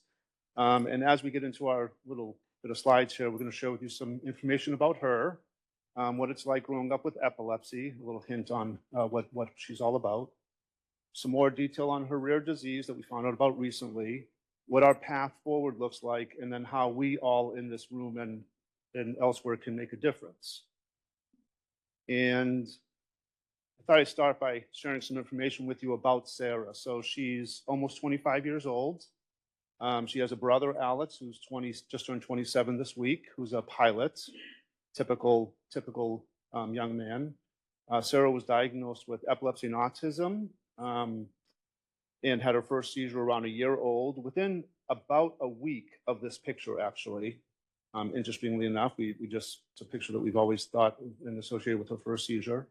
At that time, she was put on an anticonvulsant, a typical medication, and was making developmental gains, pretty typical of a young child, and was seizure-free up until about her 2.5-year mark, when she started having seizures again, regressed developmentally, and they really have not stopped since. So growing up with epilepsy, from our perspective and Sarah's, has been difficult. We began what we refer to as a decades-long journey to find answers for her care. Life for both of us, especially for Cordula, became a bit of a research project, looking for the best care we could provide for her, trying new medications, and doing testing and more testing and more testing. Sometimes it was interesting. We felt like we were taking a step forward, but all too often with rare diseases, you end up taking a couple steps backwards. But all along, never losing hope, and always wondering when we would find that magic bullet. So some of the hard things about growing up with being a caregiver of someone with a rare disease is giving up time in your career to care for someone else. Cordula is an RN and stopped working about 20 years ago when Sarah got sick. We started learning about things that we frankly wish we never had to learn about, including rare diseases, but we did.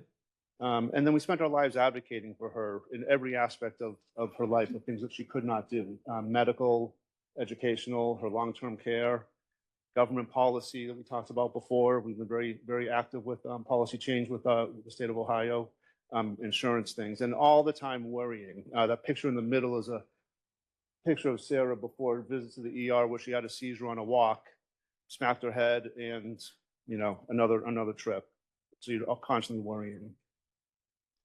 But the process of becoming a caregiver does change over time, we found. At the beginning, it was all about the mechanical stuff, navigating the healthcare system, finding educational resources, making sure financially you could handle all these things, and then tackling insurance issues, which were never ending. But longer term, as we get older, we also started to ask ourselves some other questions, like, do we accept that she's basically as good as she's going to get? And when do we stop chasing that silver bullet? And what happens when we're gone? Who's going to take care of her? We didn't want her to be necessarily a burden on her brother, so we're trying to make plans for her today. And then changing focus a little bit, I thought I'd just get into just another slide on what her variant is. So Sarah has epilepsy, which is not a rare disease, I imagine, by definition. But more recently, we found out that she has a GABRB3 variant that impacts her GABA-A receptors in her brain. GABA-A is a receptor that, we're not doctors. I'm a scientist. I have a degree in chemistry, but I work in the rubber and plastics industry, and Cordula was a nurse. So I'm going to share this information, but don't ask any questions about it.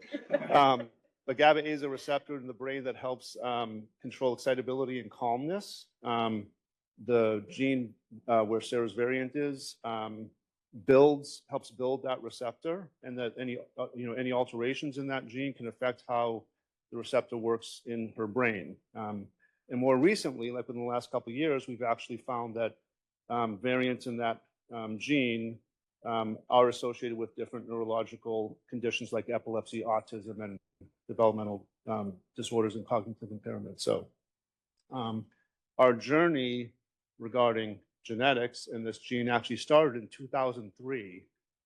We were offered at the time some genetic testing because someone was curious about what might be going on with her epilepsy. But at the time, GABRB3 was not known. None of the genome sequencing had been done. And we made the decision for a variety of reasons that we were not going to pursue that. The biggest one being it was extremely expensive to do a little test in 2003 that probably was not going to result in any valuable information. So we Fast forward to 2015, we participated in a drug trial with Sarah's doctor at the time at Mass General Hospital in Boston on a new epilepsy medication, cannabidiol. And Sarah was offered her first genetic testing. We're like, oh, great, let's take advantage of that. So we found a gene variant, but no one knew what it was associated with. They just said, oh, she's got a variant. Congratulations. In 2019, we participated in a second FDA drug trial to get a new medication approved called fenfluramine, and were offered testing again. At that time, the geneticists that were reading her results offered some information to us that was very interesting, that her variant was likely pathogenic. When it was the first time we heard it associated with epilepsy, which was really, really interesting. We were tested and it was found that we do not have that variant. So it was determined that this was just something that happened to her. It was de novo, word I never knew before. And after a few years since 2019, spending time researching this, we started to really associate her variant with epilepsy. But the big thing about knowing this from a caregiver standpoint is that we've talked through our lives, caring for Sarah, about why she has epilepsy. And it was a huge burden lifted when we realized that we didn't do anything. We didn't drink too much coffee. I didn't squeeze Sarah too tight when I hugged her. It's just something that happens. So as we move forward, getting her into adulthood, we actually have been talking over the last year or two about starting to slow down and sort of accept where she is regarding seizures, medication, and the medication side effects. We know that longer term, no one's going to care for her like we do. And we made a decision that we really wanted to stop, chasing the shiny red ball, new medications, new testing, and everything else, because we would think we needed to get to a point where things became more of a steady state. But recently, the ball sort of started bouncing in another direction, and it's because of genetics. And now we have hope again that maybe one day there'll be something for her to help us better understand her rare disease and treatments for it. So one thing, and I've heard this theme a lot today, but our following the bouncing ball led to us finding a community. And somebody mentioned Facebook before. I think you mentioned Facebook before. That's where we found our community. Our community is a group called Cure GABA A that was put together barely 2 years ago by a woman in California who has a daughter with a similar rare disease, who wanted to start finding solutions and funding research and promoting solutions for people with GABA A variants. And I would encourage anyone to check out their website, curegaba.org, because not necessarily that it might be applicable to the research you're doing or to you as a caregiver or to you as somebody with a rare disease, but it's a remarkable tribute to what parent advocacy can do. It's a remarkable website. We had a conference in December in Los Angeles where we had researchers from around the world doing work on GABA A receptor variants come and present to our group in conjunction with the National or International Epilepsy Conference, kind of bringing people together at the same time. And it's a really good website to see what parent advocacy can really do for things. So as far as what we all can do, let's make sure we make a difference, believe in the science, do as much as you can, and don't forget about adults. A lot of focus is on children, and we think it's important to continue focusing on adults. Share your results, build a database, publish your data as researchers, network with other similar disease groups, like somebody mentioned, those power in numbers. Help patients find support. That's one of the hardest things for us, is knowing where to go. Push the envelope, do some fundraising and advocate. And to close, we know there's been a lot of progress that's been made because we've lived it, but we are not where we need to be yet. We do believe we'll get there. And as a scientist, I believe that you cannot fix what you do not measure. So measure, measure, measure, test, test, test. And as the woman, Monica, who started Cure GABA A, says at the close of all of her discussions with people, your voice is important, your story is important, and your data especially is important. So share it for everyone's benefit. So that's Sarah, and any questions, we welcome them. So, yep, great.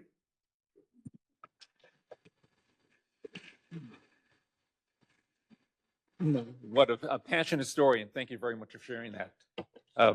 Next, Tracy is, we're thrilled to have her with us again. Very passionate in telling her story, and thank you for being here. Oh, thank you. Thank you very much for having me. So I'm gonna do something a little bit different with the discussion today is because, I participated in a program at CASE last year called Reimagining Disability as a Strength in Healthcare. And it just got me thinking about how often my doctors are learning from me, which is an honor, but also just wanted to point that out that it's always, you can learn from your patients, you can learn from their experiences, and just having a patient with a rare disease in your clinic is going to give you a learning opportunity should you be provided the time to do that research. Okay, so my name is Tracy Mary Greenberg, and I am the patient family advisor chair at Metro. I'm also a member of the Cuyahoga DD Leadership Council. I've been participating in Rare Disease Day since the beginning. I'm a founding member. And I also chaired the ADA Transition Plan Task Force in Lakewood. I have a rare disease. I have mucopolysaccharidosis, a different type than Kyle Underwood had mentioned. He also has that condition. My type is 4A, and it's also called Morquio syndrome. It is also a missing enzyme, so I also receive a weekly enzyme replacement therapy for that. And also just a little personal plug, I received an award to be Greater Cleveland's Most Treasured Volunteer in 2023 for my advocacy work.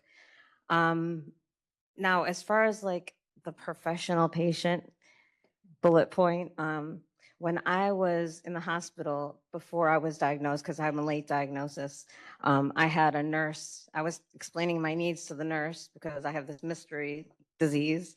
And she said, uh-oh, we have a professional patient in here.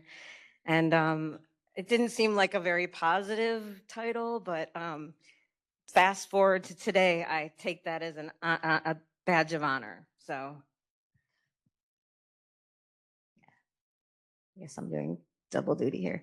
Okay, so a little bit of the science.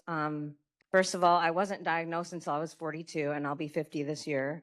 Also, my brother has this rare disease as well. So we kind of just went along for our full adult children and adult lives with a mystery condition, millions of x-rays, tests and all that stuff. And the doctors just said, roll with the punches.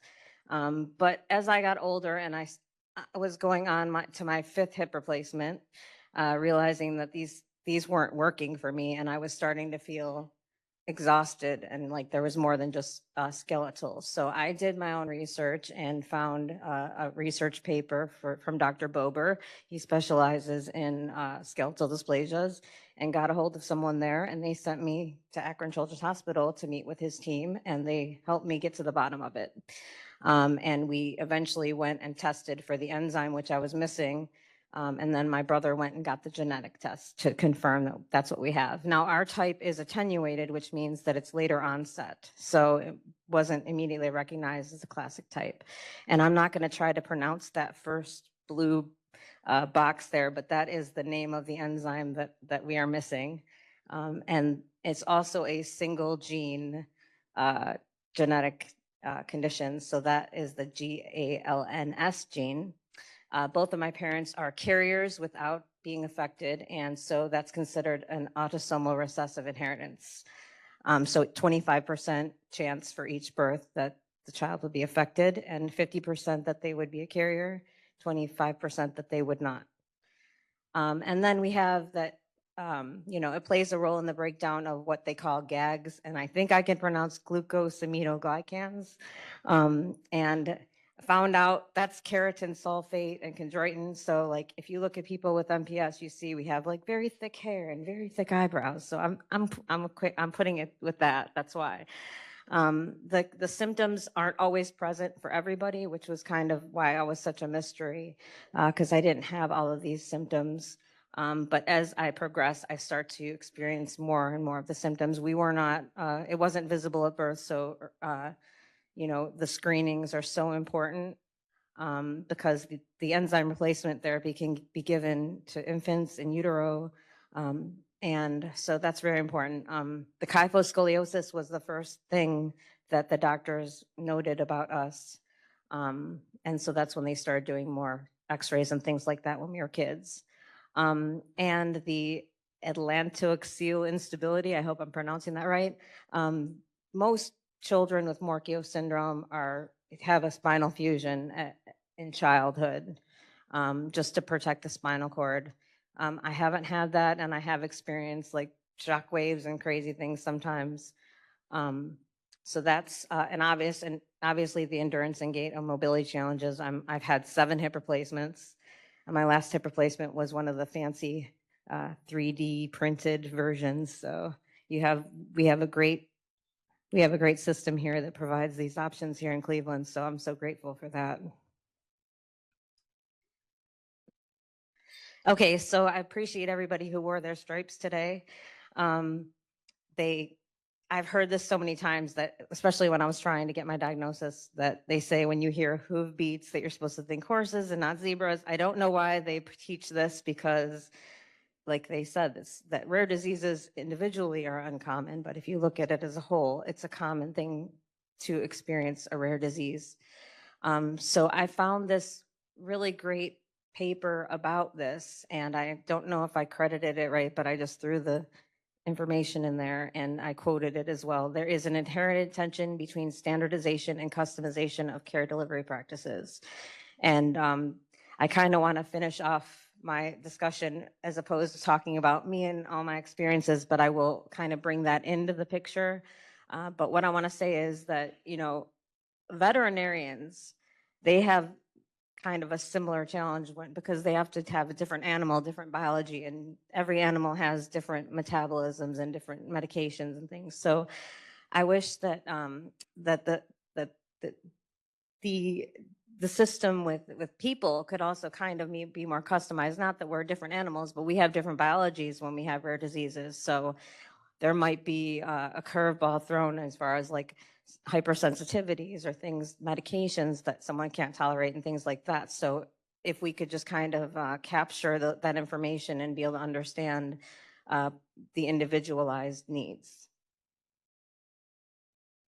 Okay, so this is what I would say is that the hospital stay for a rare patient, but also it's a rare hospital stay because you're saying like, I'm asking for a more customized care plan, okay? And I'm getting a more standardized care plan as a rare disease patient. So when I go in as an advocate, I try to come in advance and say to my doctors, look, I do things at home for myself that I'm not going to be able to do for myself when I come to the hospital that might not be relative to the thing I'm in the hospital for. So then you have caregivers who are saying, well, we don't have an order for that. And so it becomes a big challenge for someone with a rare disease. My one experience that I can recently recall was that I was having a problem with my knee while I was in the hospital for a surgery and asked them, could they please wrap my knee with an ACE bandage? And the nurse said, we don't have an order to wrap your knee with an ACE bandage. So the other experience that I had with standardized care was that I have a port. I'm supposed to be getting a heparin flush when it's deaccessed. I know recently the Cleveland Clinic standardized that they don't use a hep flush with a port. They use saline to flush the port. The protocol for my port is a hep flush. I'm probably at higher risk for blood clots than the average patient, so I prefer to have that. The nurse would not give it to me without an order from the doctor, and I was just getting a CT scan, so it's another barrier. It's always considered like one size fits all when it comes to standardized care. So there's all kinds of diagnostic protocols. The pain scale, for me, my 10 or my 3 is someone else's 10. So you could ask me my pain level and it's not going to mean much in comparison to a standardized care patient.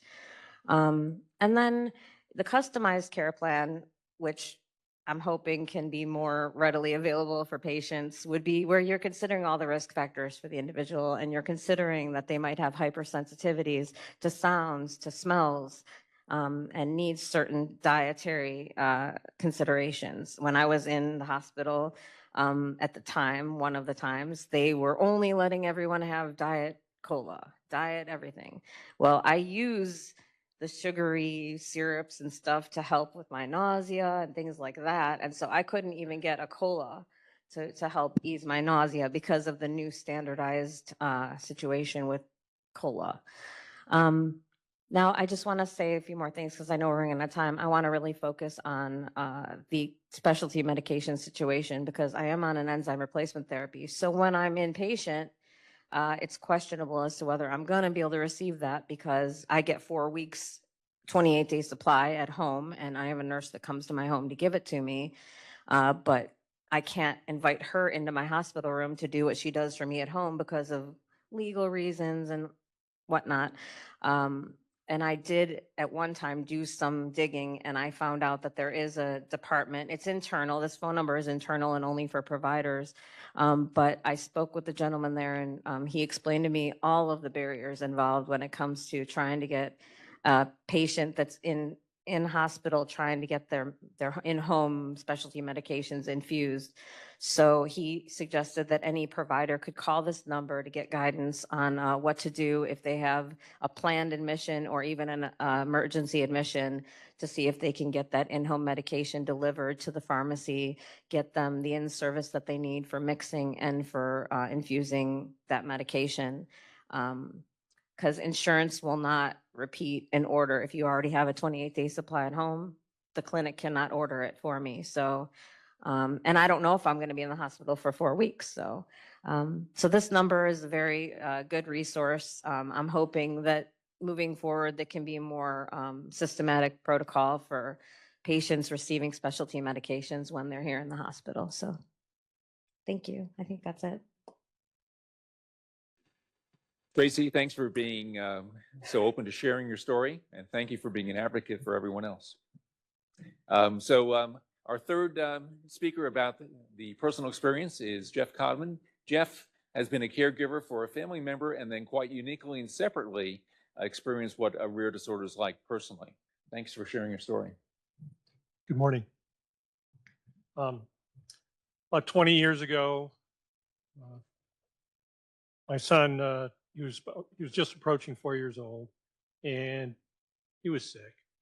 And you could tell something was wrong with him. Did not present with a fever, but this was lasting for about 6, 8 weeks. His lethargy was just, I mean, you could tell it's not him.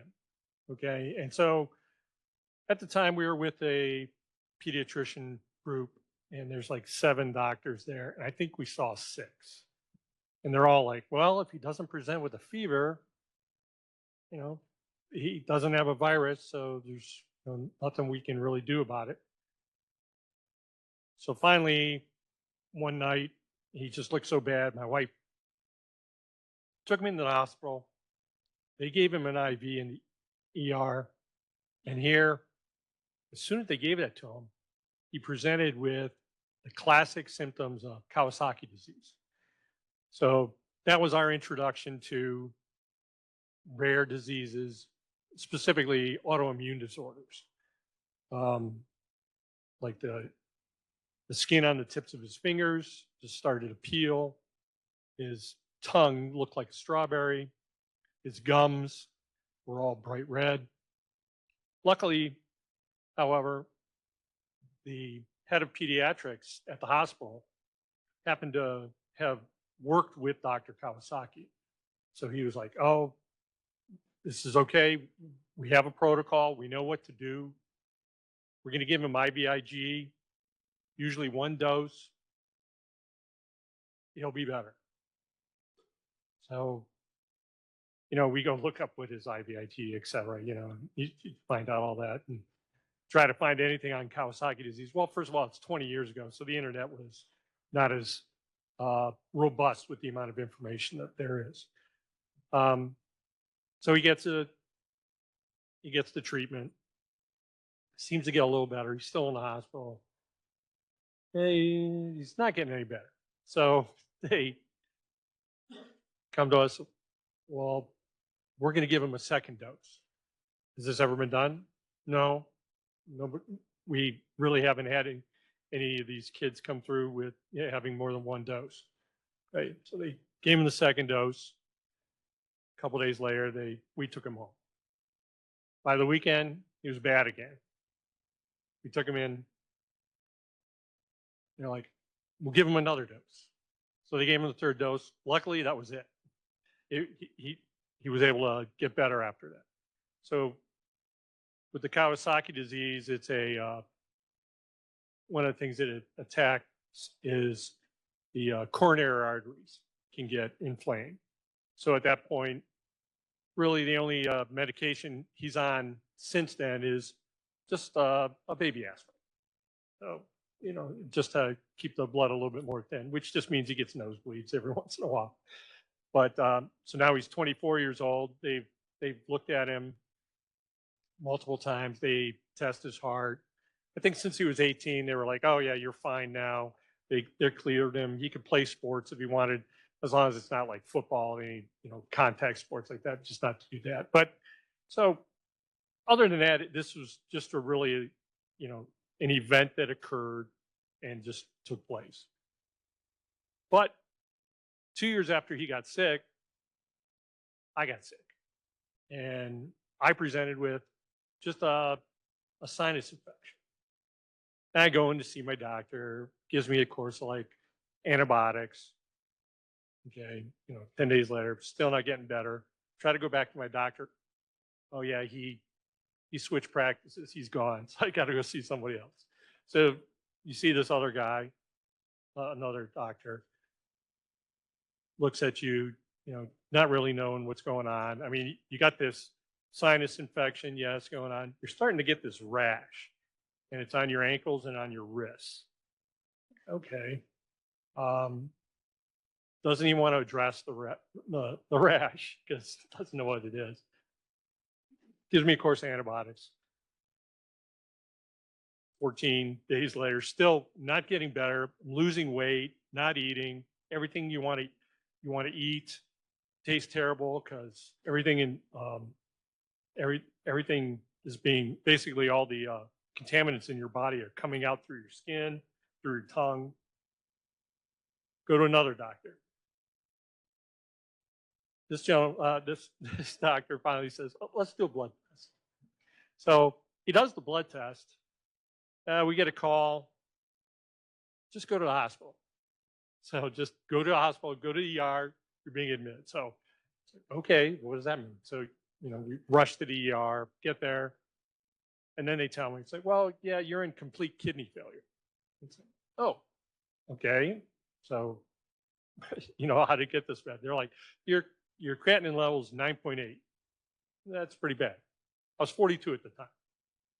And so they assigned me a nephrologist, and he works mostly with older patients. And so his protocol was like, we'll give you massive steroids and then we'll start you on some other stuff. And luckily I responded very well to it. And I was, under control. Yeah, you got really big from the steroids. You became looking like the Michelin Man, just all puffy and everything from steroids. Actually, I just recently saw like the Pope and what he looked like, and I'm like, oh, he looks like he's on steroids because he's presenting with the same kind of stuff. And I'm like, oh, okay, maybe he's got, under the same kind of stuff. But so here we are. They finally tell me, it's like, well, you have glomerular nephritis. Okay, well, that's what happened to the kidneys. It took about a year later, then they finally come out with, oh, yeah, you have this vasculitis, and it's extremely rare. And they actually had a name for it back then. They actually changed the name. So I think it's called MPA now. It's a vasculitis. It's a microscopic vasculitis. In my case, it happened to affect the kidneys. So basically, when the body produced I think it's an antigen. They all ended up in the kidneys. They could end up it could end up in your lungs, and you could get attacked in the lungs, they told me. So they ended up in my kidneys. So when they did the kidney biopsy, they tell me, yeah, 89% of your kidneys are nephrotic. So I mean, necrotic. So they're gone. It's like, okay, so I'm going to live with 11% of my kidneys. Oh, it's pretty weird. Okay, well, so at that time, the kidney function's really low, but it kept coming up. So when I do these talks, one of the things I try to point out is like rare diseases, rare disorders. You can have rare side effects to medications, and you can have rare outcomes. In other words, you can have extremely positive outcomes to things that normally don't have decent outcomes. And we've got to experience all those. After that, 5 years later, I'm working, and I stand up from my desk, and I notice my thigh, because my thigh was numb. I stand up and I notice, oh, my left chest is numb. The left side of my chest is numb too. Oh, wait a second. My left ear is, oh, I'm having a stroke. Okay. So I call my wife. Wife's an occupational therapist. So she's, obviously rushing home. I called the doctor's office to tell them, yeah, I'm having a stroke. And, so that they can tell me where to go. So they tell me which hospital to go to. And my wife comes home. We rush to the hospital. We get there, and they immediately do a CAT scan. Then they put you in one of the lower ER rooms, and they're talking to you. And I'm talking to them like this. I'm telling them, I was like, yeah, well, everything from my toes all the way up to my ear, face, it's all numb. It takes a while to get the CAT scan back. They're in the hallway discussing, yeah, we probably need a psych consult in here because we don't see anything else. Then they get the results back from the CAT scan. Oh yeah, you got to bleed. So then they invoke their stroke protocol. They're trying to figure out, well, you got to bleed. So no, you can't have that, but they give you something else to slow your brain down to prevent epilepsy. This is just completely different. But so they give you this drug, and then a couple months later, they were able to go in, remove the AVM. It was in a nice spot, and I'm saying this, it was in a nice spot in the brain. In other words, it was accessible. They could go in. It was the size of a raisin. They got it out. It was a half an inch away from motor control for the left side. So I learned that like half an inch is like a mile in the brain, so it's like half an inch. That's fantastic because it only affected sensory input on my left side. So that happens.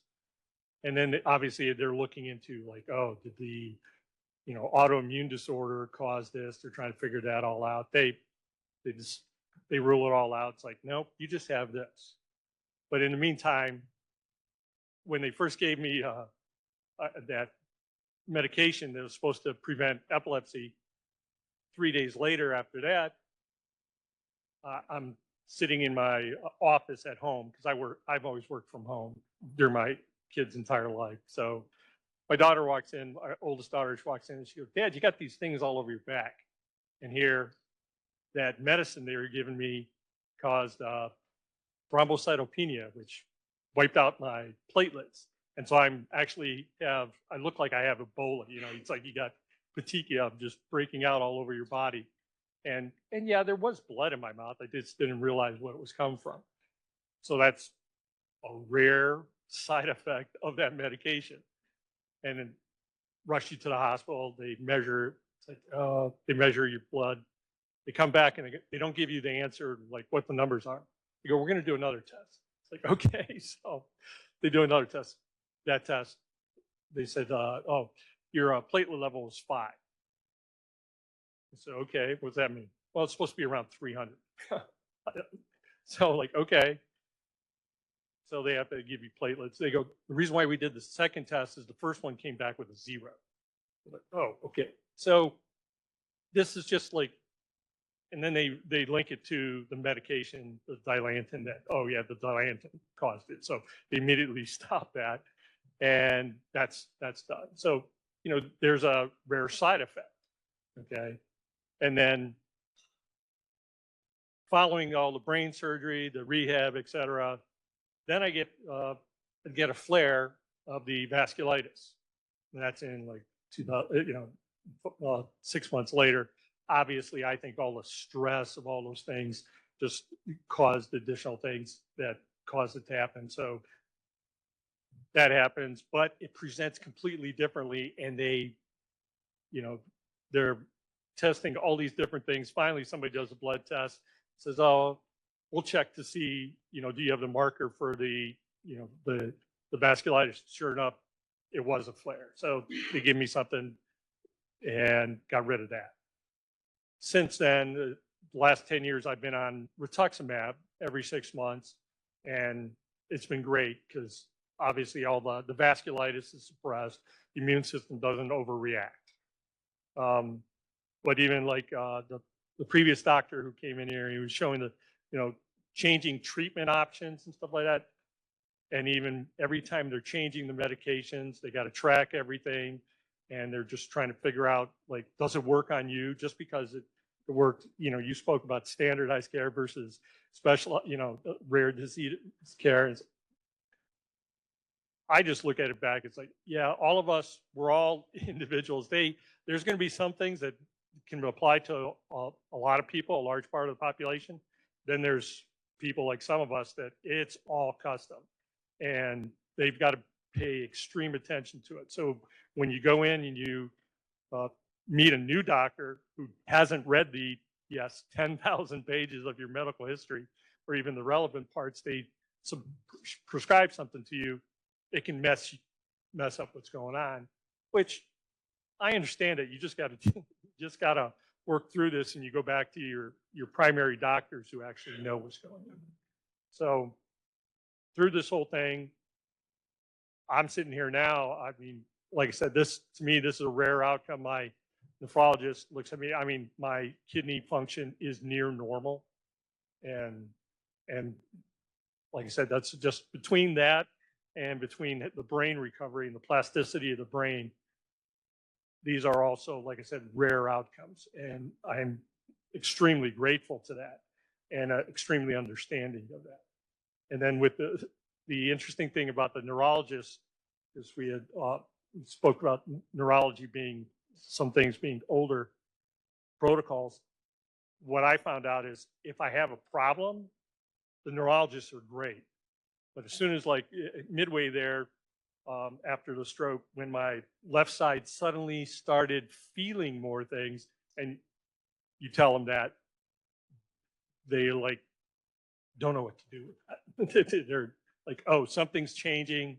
Oh, but it's to the positive, so they're not really sure what to do with it, and they just have to track it. So I'm very grateful that everybody who came here to focus on all these things and to hear our stories. Thank you. Big thanks to the Famans, to Tracy, and to Jeff for sharing the stories to give us a perspective that it is not a straight line. This is a journey. It's not a 20-minute office visit. It's gives us an insight of the real world of the privilege of caring for people with rare disorders. So thank you all. We don't have time for questions. Please approach anyone in the room with questions or concerns. Any one of our researchers, our speakers, our caregivers. We'll be having a break. Julie, when should we return? 11:20. We'll be back in this room to get started again. Thank you very much.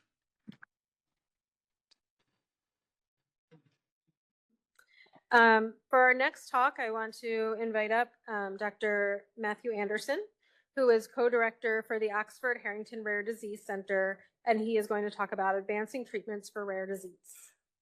Thank you. Thank you so much for inviting me to this wonderful meeting. It's been very inspiring. You know, in my prior career, I have to say that, you know, meeting the families, hearing the stories, is really, tremendously motivating for the scientists or physician scientists like myself. So I'm just going to tell you a little bit about myself before I jump into what we're doing here in Cleveland.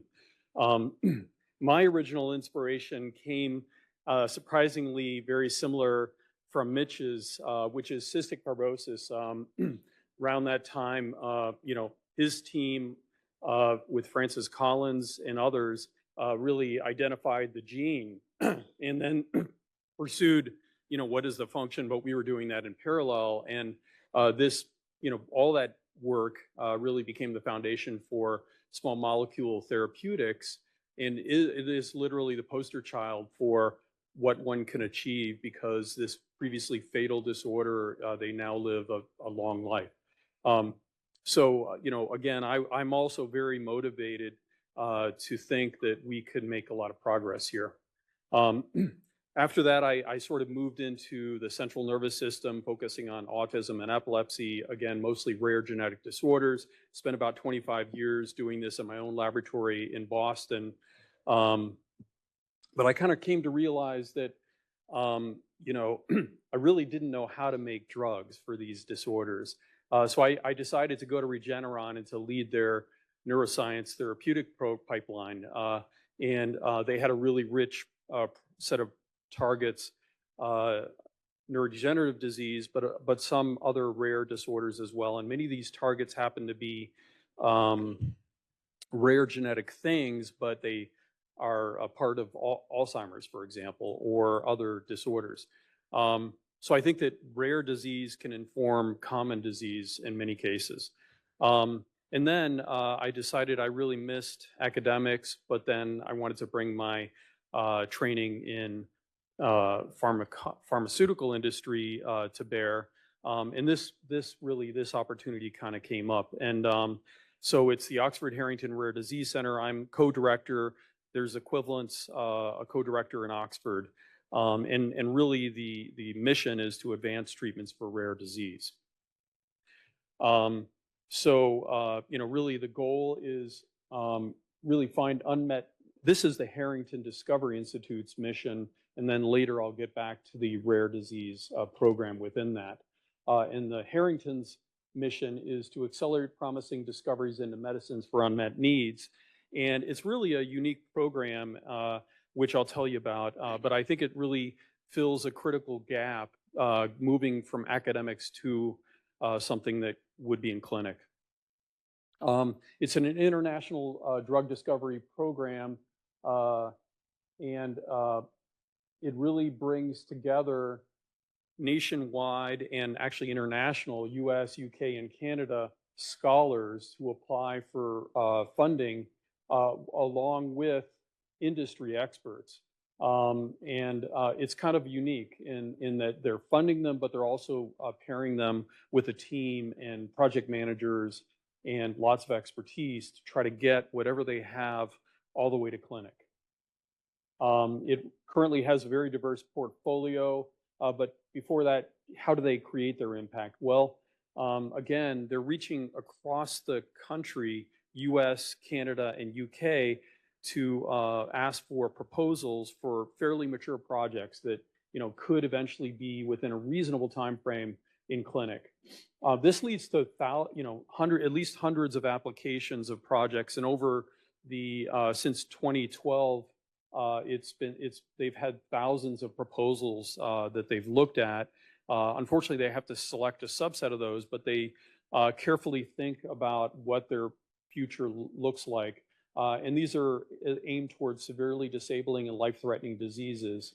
And again, the advancement is achieved through customized therapeutic development teams and milestone-based investments at early stages, but also later, where it can be tricky to get the funds to get some of the initial clinical trial work done, or even the more expensive other steps. They also have a whole business program, and they can really think about the clinical need, the cohorts, biomarkers, endpoints, all the kinds of things that we do in pharma when we're thinking about what's going to be what does a successful clinical trial ultimately look like? There are three major, areas. They're called innovation centers. The first founding one was the major disease, and it was oriented towards physician scientists mostly. So it was programs run by physician scientists across the country. And there's a lot of wonderful programs already in that.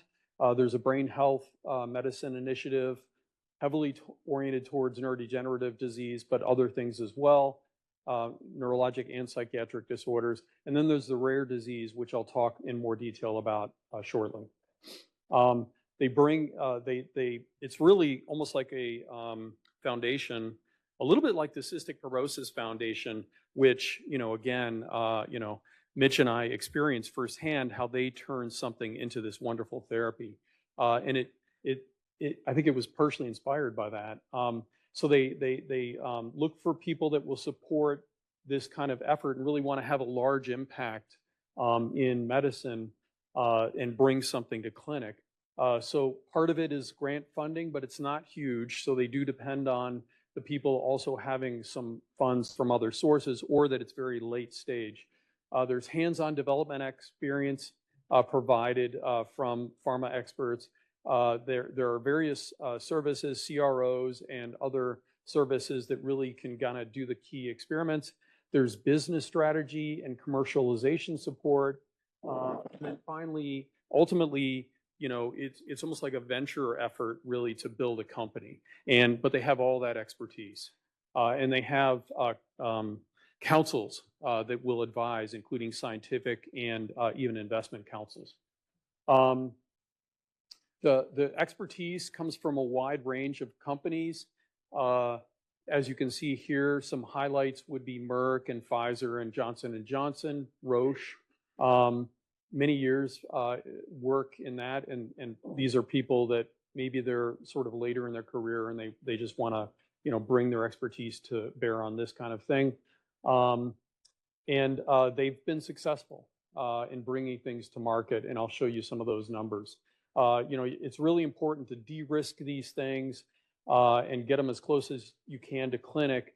And then ultimately, sometimes they form companies, sometimes they actually get picked up by a different company, a pharma company. So either one of those is viewed as a success. And a really important thing to emphasize is all the IP rights are retained by the scholar and the institution. There's no claim of those. And in fact, they make a very strong effort to make it strong IP for the institution, just so because that really becomes the value for the company or the pharma that acquires them. You can see the breadth of international impact from coast to coast and throughout the Midwest, up into Canada at least somewhat, and then dotted throughout UK. These are all the different locations and institutions where they've supported this effort. They have 203 medicines in the making, 72 institutions supported, 43 companies have been launched, and 21 medicines in clinic. And others have been licensed to pharma, about 15. So the Harrington has been tremendously successful.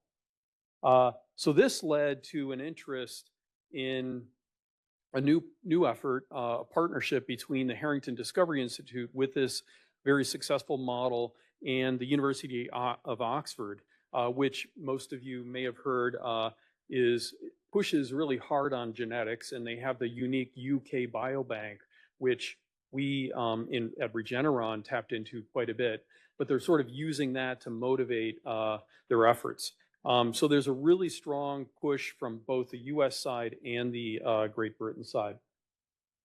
So I think everybody's heard this a few times already in this meeting, but while these disorders are rare in aggregate, there's a huge number of people impacted. Some estimate 1 in 17 of us globally have a rare disease. They often start in childhood, so they're early onset. 1 in 5 cancers would fall into the rare disorder category. And as I mentioned earlier, some of these mutant proteins could also be the therapy can be extended to other more common forms of the disease. An example would be the sodium channel NAV1.7 gain of function mutations produce a unusual pain disorder, really only affecting a subset of individuals.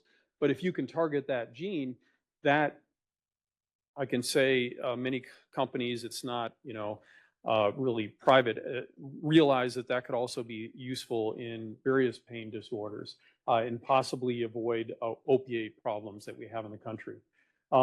So just in 1983, there were 38 drugs approved for rare disease, and it's grown. It's up to about 1,100. But as we've heard, there's 4,000 to 700 or 7,000 of these things that really still need to be tackled. You could say that right now we're kind of living in the decade of genetic medicines. We've just gotten a plethora of genetic disorders identified through these genome-wide analysis approaches. And really the next phase is going to, capitalize on a lot of advances in so-called genetic medicine technologies where we can introduce, nucleic acids, mRNAs, ASOs. We can upregulate or downregulate genes. We have viral vectors. And now, changing mutations with CRISPR editing is at least in vitro kind of shown some success.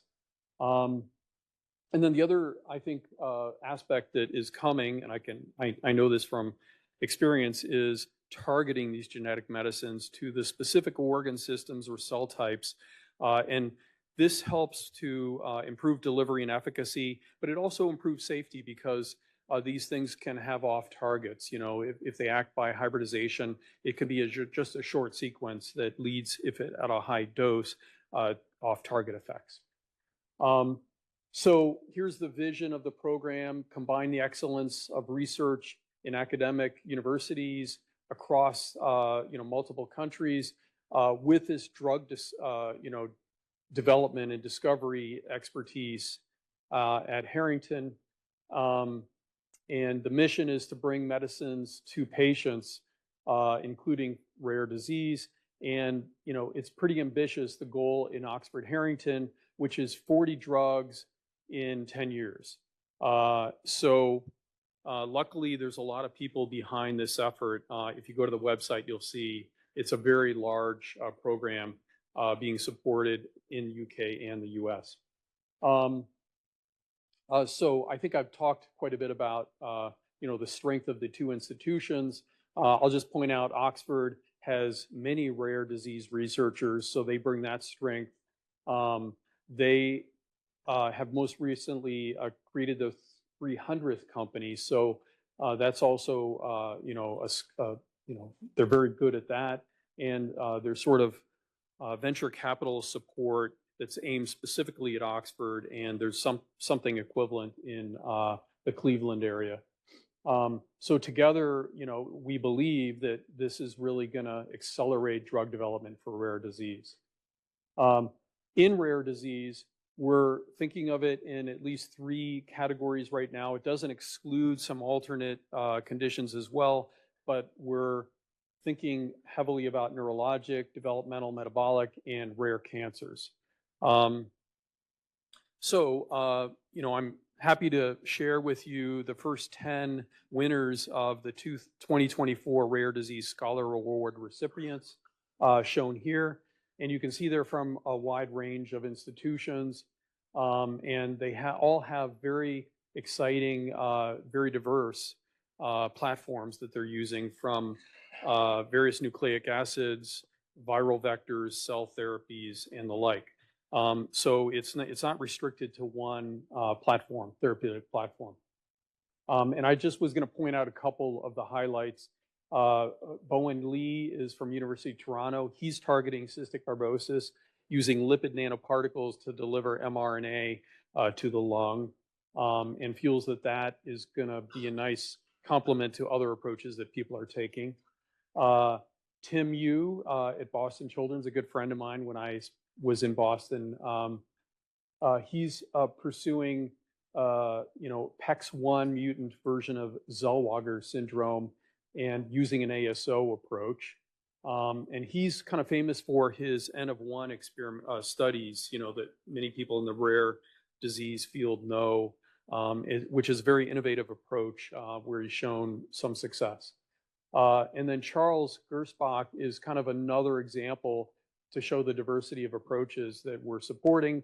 He's targeting Hodgkin's lymphoma, for which there is some therapy, but when it reoccurs, a CAR T approach is an alternate. And what he's really focused on is the evidence that CAR Ts don't work for a prolonged period of time. They think it's due to T cell exhaustion, and there's a gene that he's going to target which will make the T cells more effective for a longer period of time. And this, of course, you can see is good for a rare cancer, but it could also be extended to other cancer forms as well. And then finally, this is one of the companies that we wanted to share called Alveogene. And they're using a lentivirus to deliver genes to the lung through a inspired approach. And this is a rare surfactant protein B deficiency that is quite rare, but it's really kind of a horrible disorder for which there's no long-term therapy. And so this is really an ideal setting in which to test a kind of a viral vector gene therapy approach. And they're quite far along with potential authorization for clinical trials in 2028. So here's what we provide. It's $100,000. It doesn't seem like much. It's spread out over 2 years, but what's also added is this very large support of drug development and core facilities and everything that's needed to really move it to the clinic. We're in the middle or kind of near the final stages of the 2025 submissions. So if you know of anybody, please share this with them. Any scientists that might be pursuing a rare disease, there's going to be this opportunity. So I think that's it for now, and happy to answer questions. Thank you.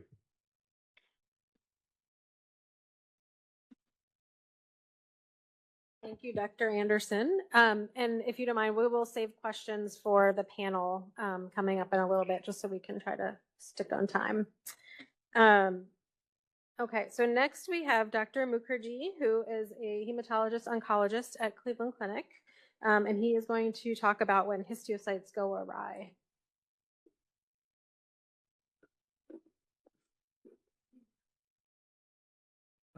Thank you very much for the kind invitation. And it was actually a very learning experience for me. And one of the things that struck me is actually in the city of Cleveland, there's a lot of work going on in rare diseases, and I was not even aware of. So that will hopefully open up some new collaborations in the future. A little bit about myself. I started my career as a myeloid malignancy person, treating mostly blood cancers. And then over 5 years ago, I gravitated towards rare diseases because there are many, many rare cancers, hematologic cancers, solid cancers, and blood conditions that we don't know the natural history of it. We don't even know the pathogenesis of it. And the patients do come and they go undiagnosed for years at a time.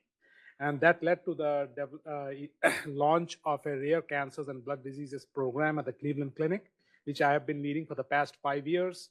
And you will see a few things that we see. And what I'm going to do is I'm going to give you and talk about the histiocytic disorders. And this is going to be a big overview of the conditions because there are many nuances, many unique features of this spectrum of different entities under this umbrella category. So what I'm going to do is I'm going to give you a brief overview of the epidemiology of the disease burden of these diseases in the US specifically, then talk about certain disease phenotypes, trying to draw similarities or differences between them because they are very, very difficult to diagnose clinically and very difficult to diagnose even from a pathologic standpoint. Then what do we do in terms of diagnostic evaluation? Because this has become kind of a key step in early diagnosis of this patient, because without a diagnosis, of course, you can't treat.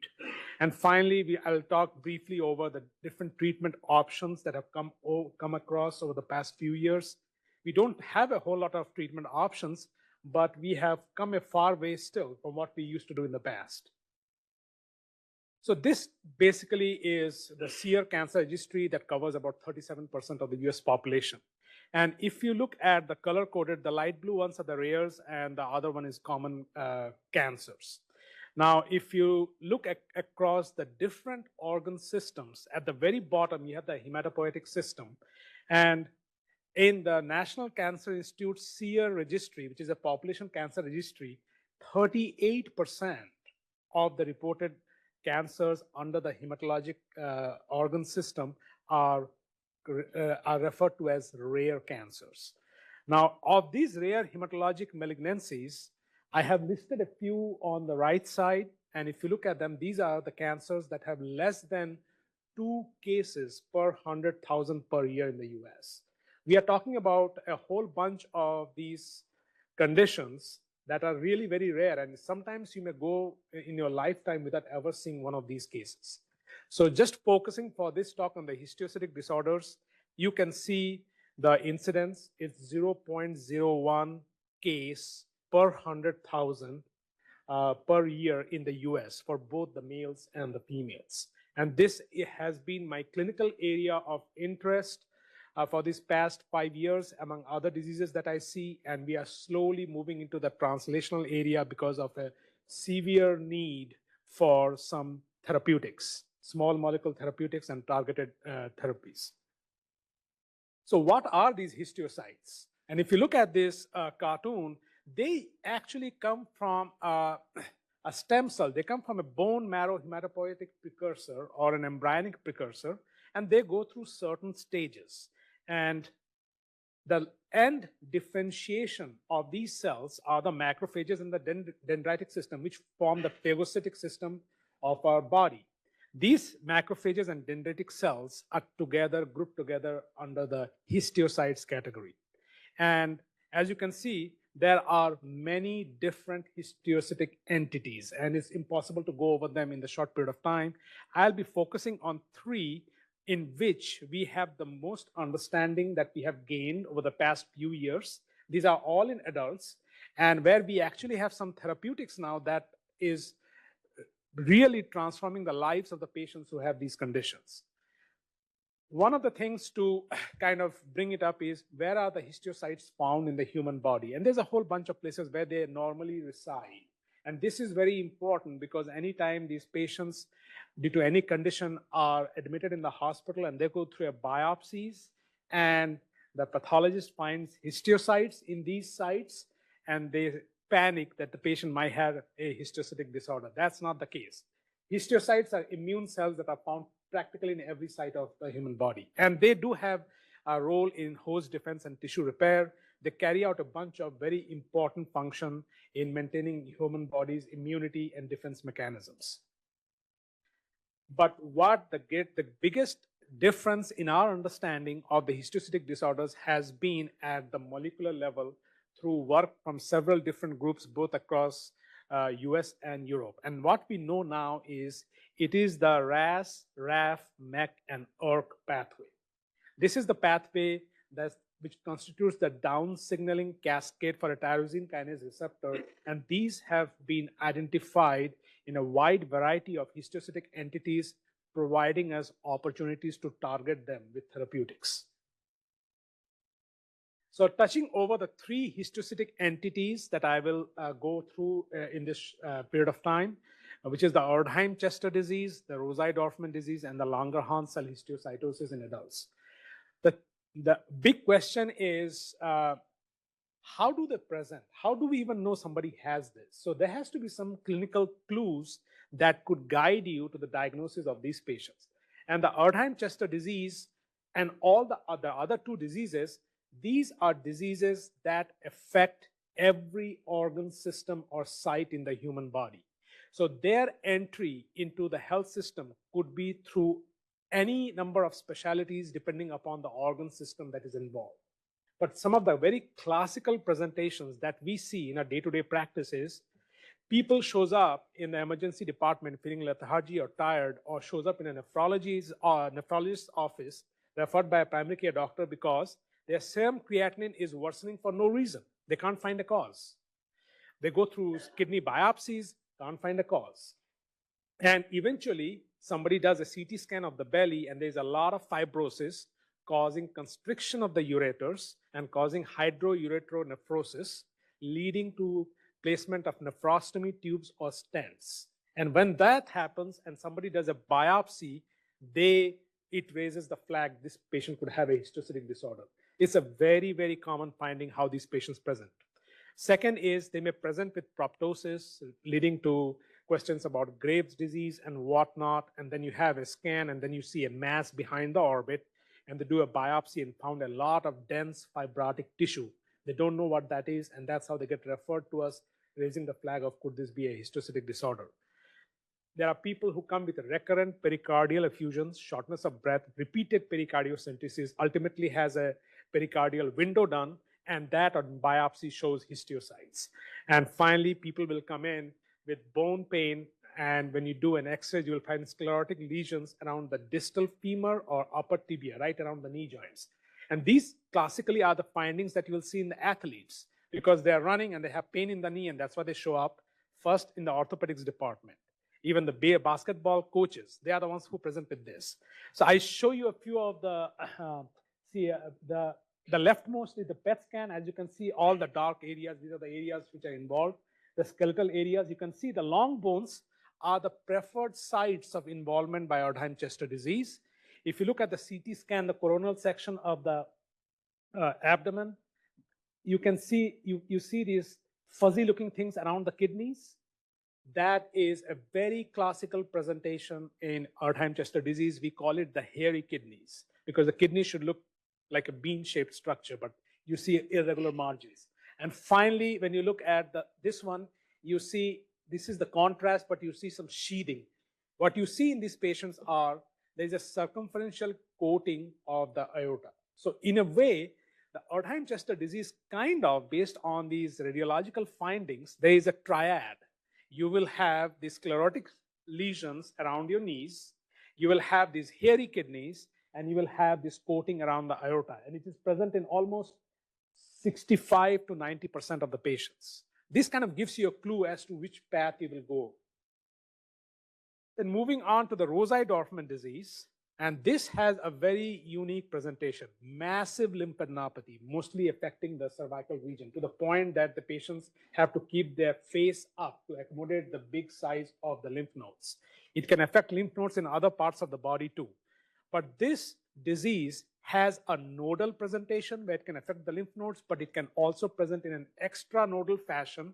And it creates a lot of confusion with Erdheim-Chester because you may have the same features like the proptosis. And this condition, like the Erdheim-Chester disease, can also present as masses in the cardiac chambers, which gives rise to the concern that they may have myxomas. And they go to a cardiothoracic surgeon, get that removed, and lo and behold, it's a histiocytic disorder. And finally, these extranodal masses can be present in different organs, like in the breast, in the pancreas, in the testis, and that gives rise to a concern that they might have a breast cancer or a testicular cancer or a pancreatic cancer.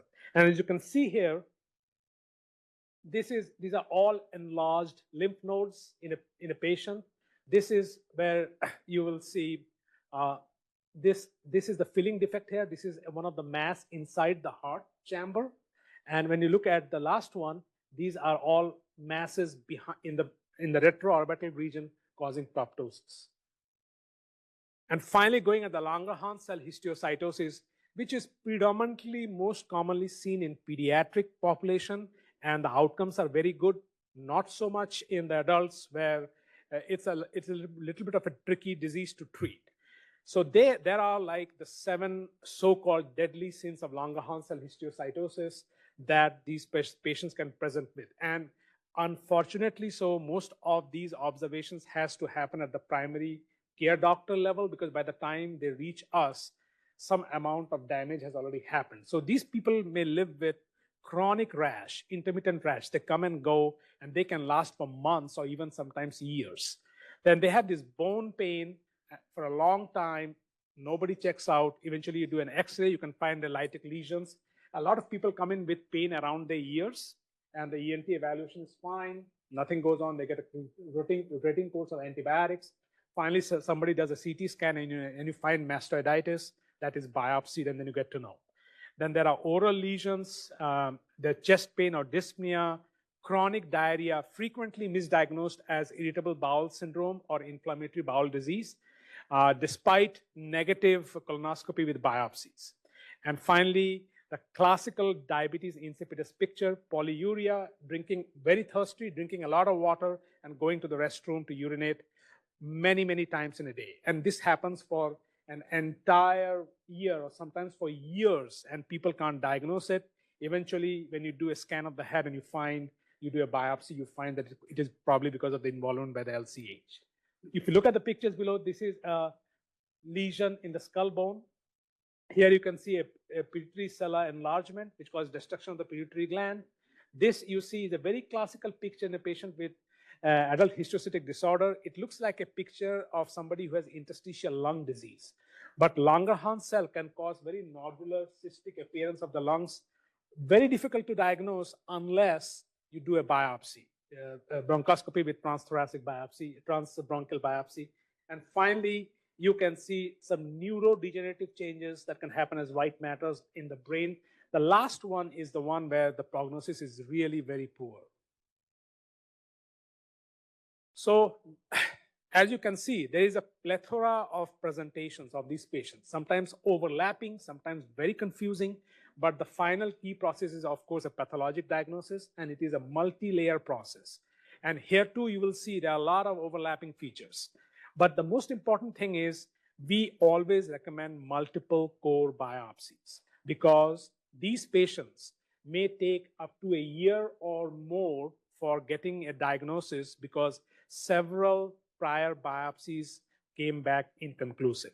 The second thing is in patients where you cannot do a biopsy, but you have a high index of suspicion, there are certain labs that can do cell-free DNA analysis to at least get some mutational information, which can give you a clue as to which way you need to go. And the histopathology, I won't go into too much of detail, but there are certain histopathological features that are listed in these three boxes, but they are not very unique to that particular disease set. There's a lot of overlap. So they by themselves will not be able to tease out which of the three you have. The immunophenotype becomes very, very important. And as you can see here, a lot of them have the same features, CD68, 163, cyclin D1, S100. All of them express it.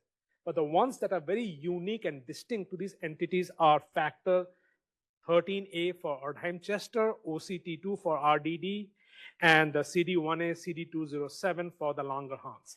The important thing is when you send these biopsies and you have a concern for histiocytic disorder, you have to let the hematopathologist know that your panel of antibodies that you are going to do for the immunophenotyping should include all these markers.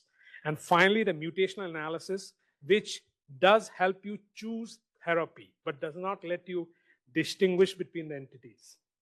Because what you are looking for are people who have BRAF mutations or MAP kinase mutations, because for these we now have FDA-approved drugs that we can use.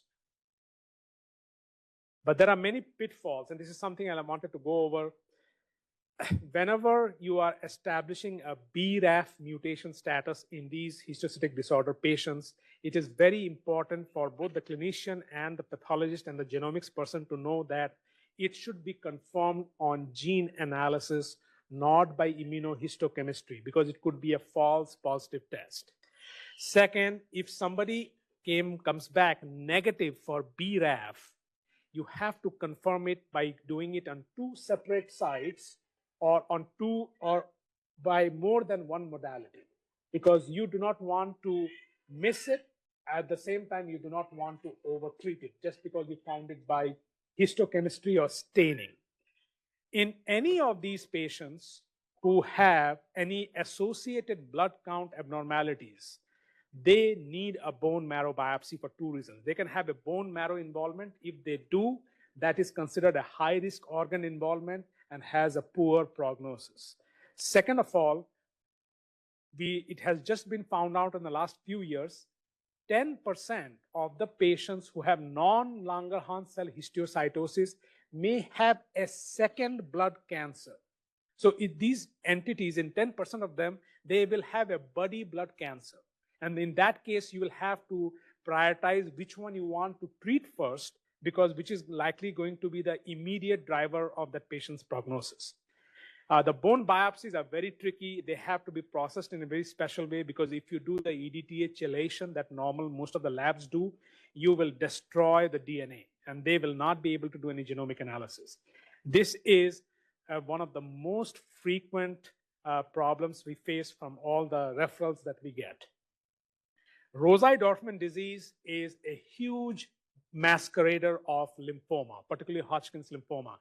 Any patient who has been given a diagnosis of Rosai-Dorfman disease, it is almost mandatory that you do the most extensive evaluation you can do to rule out lymphoma, because the Rosai-Dorfman changes are because of the lymphoma. You treat the lymphoma, those changes go away. They do not have the Rosai-Dorfman disease. And finally, there are several centers of excellence listed under this Erdheim-Chester Disease Consortium and under the Histocyte Consortium, and also mentioned under NORD, where when any of the physician facing difficulties in making these diagnoses should refer patients to them at least one time to get the diagnosis established and the treatment started. And this is what I was talking about. This has become something of an important message, that is the non-Langerhans cell histiocytosis in 10% of these patients may be having another blood cancer. And in those cases, usually what happens is we try to treat the blood cancer first, because that's going to drive the patient's prognosis sooner rather than later.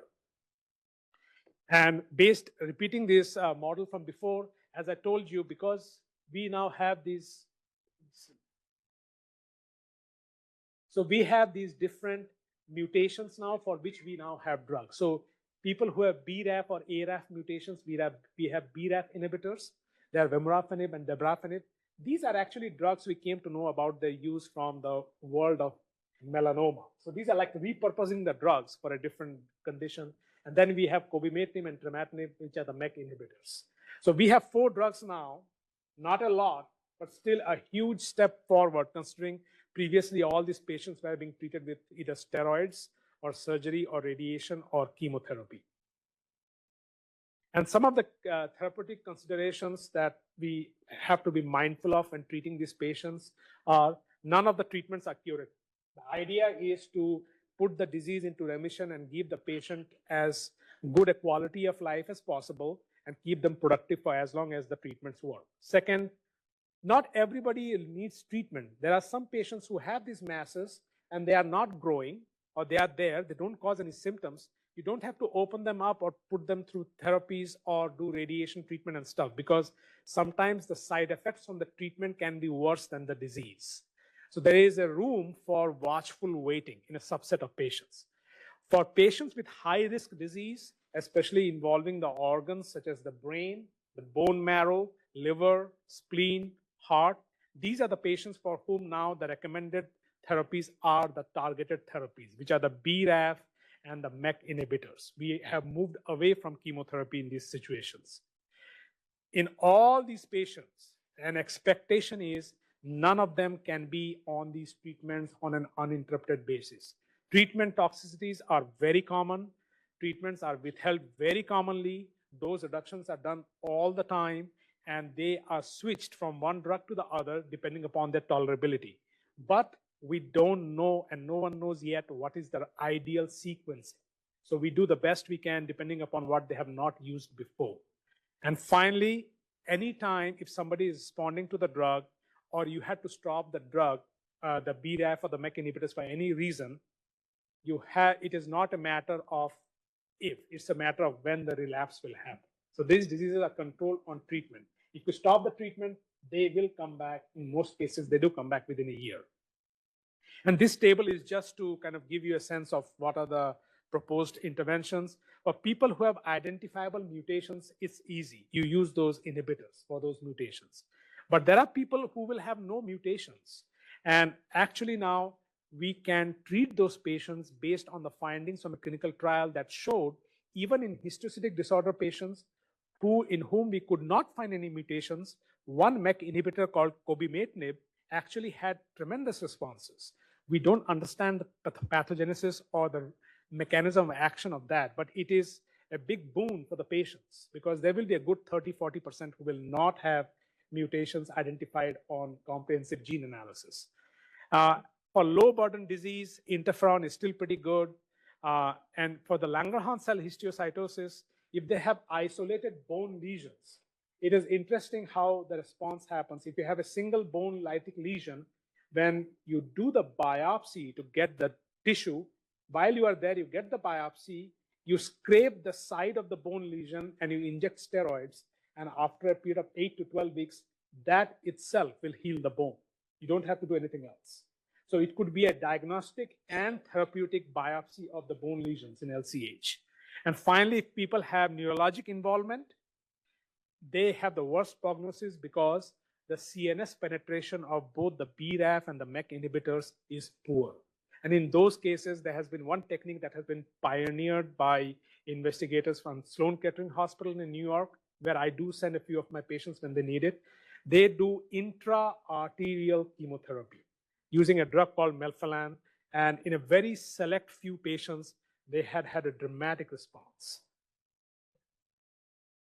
So just to conclude my talk on the histocytic disorders, extremely rare, less than 0.01 case per 100,000 per in the US, but they're very heterogeneous, as you saw, in their presentation, in their symptomatology, in their histopathologic features, even in their mutational profile. And they have very overlapping features. Sometimes it just gets very hard to tease out. The diagnosis is very challenging just because of so much of overlap. But the outcomes have dramatically improved since we had these 4 drugs available, 2 BRAF inhibitors and 2 MEK inhibitors. But we don't know how well these people do on these treatments because we do not have long-term data yet. We don't even have 10 years worth of data on these to report. And it is a multi-specialty care because as you can see, no part of the body is spared, which means it has to be a multi-specialty team. Otherwise, you can't treat these patients. And finally, I'd like to acknowledge my staff, physicians and nurses. We see about 84 rare cancers and blood disease conditions in our program. And I owe them a lot of gratitude for helping me do what I do. Thank you very much.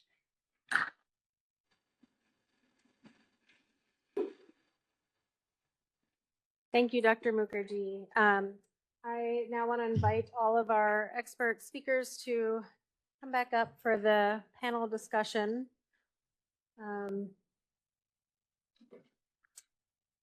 And happy to take any questions for one of them, for all of them.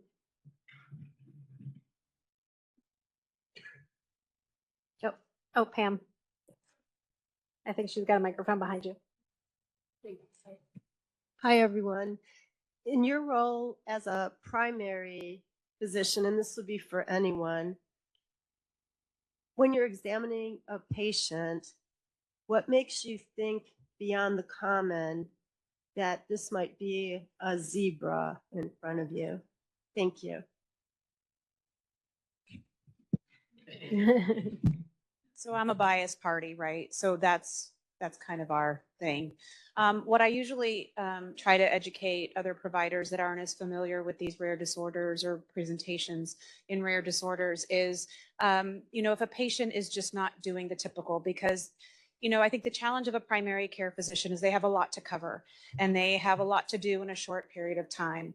So when things are not adding up, when there are answers that are questions that are not that don't have answers, I think listen to your patient, listen to what they're saying, and I know that providers do this, but really listen and take the time to make sure that there isn't something that just doesn't sound quite as typical as you would another patient who does not have a rare disorder, is not suspecting of having a rare disorder.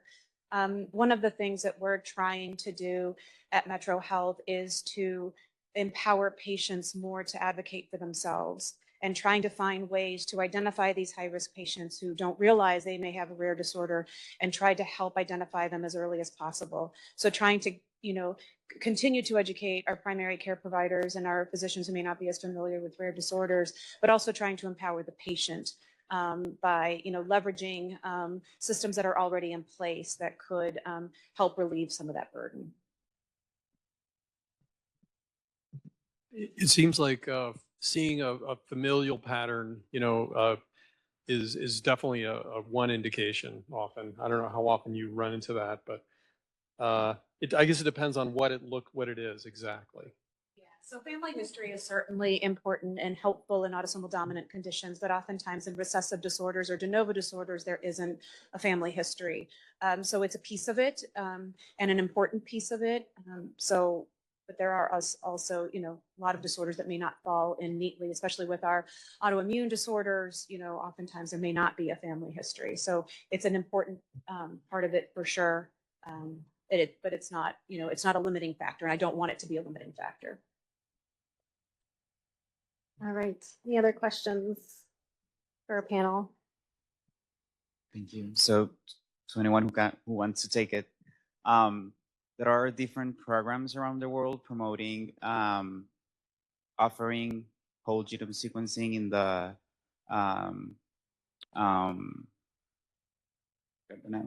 newborns units in hospitals.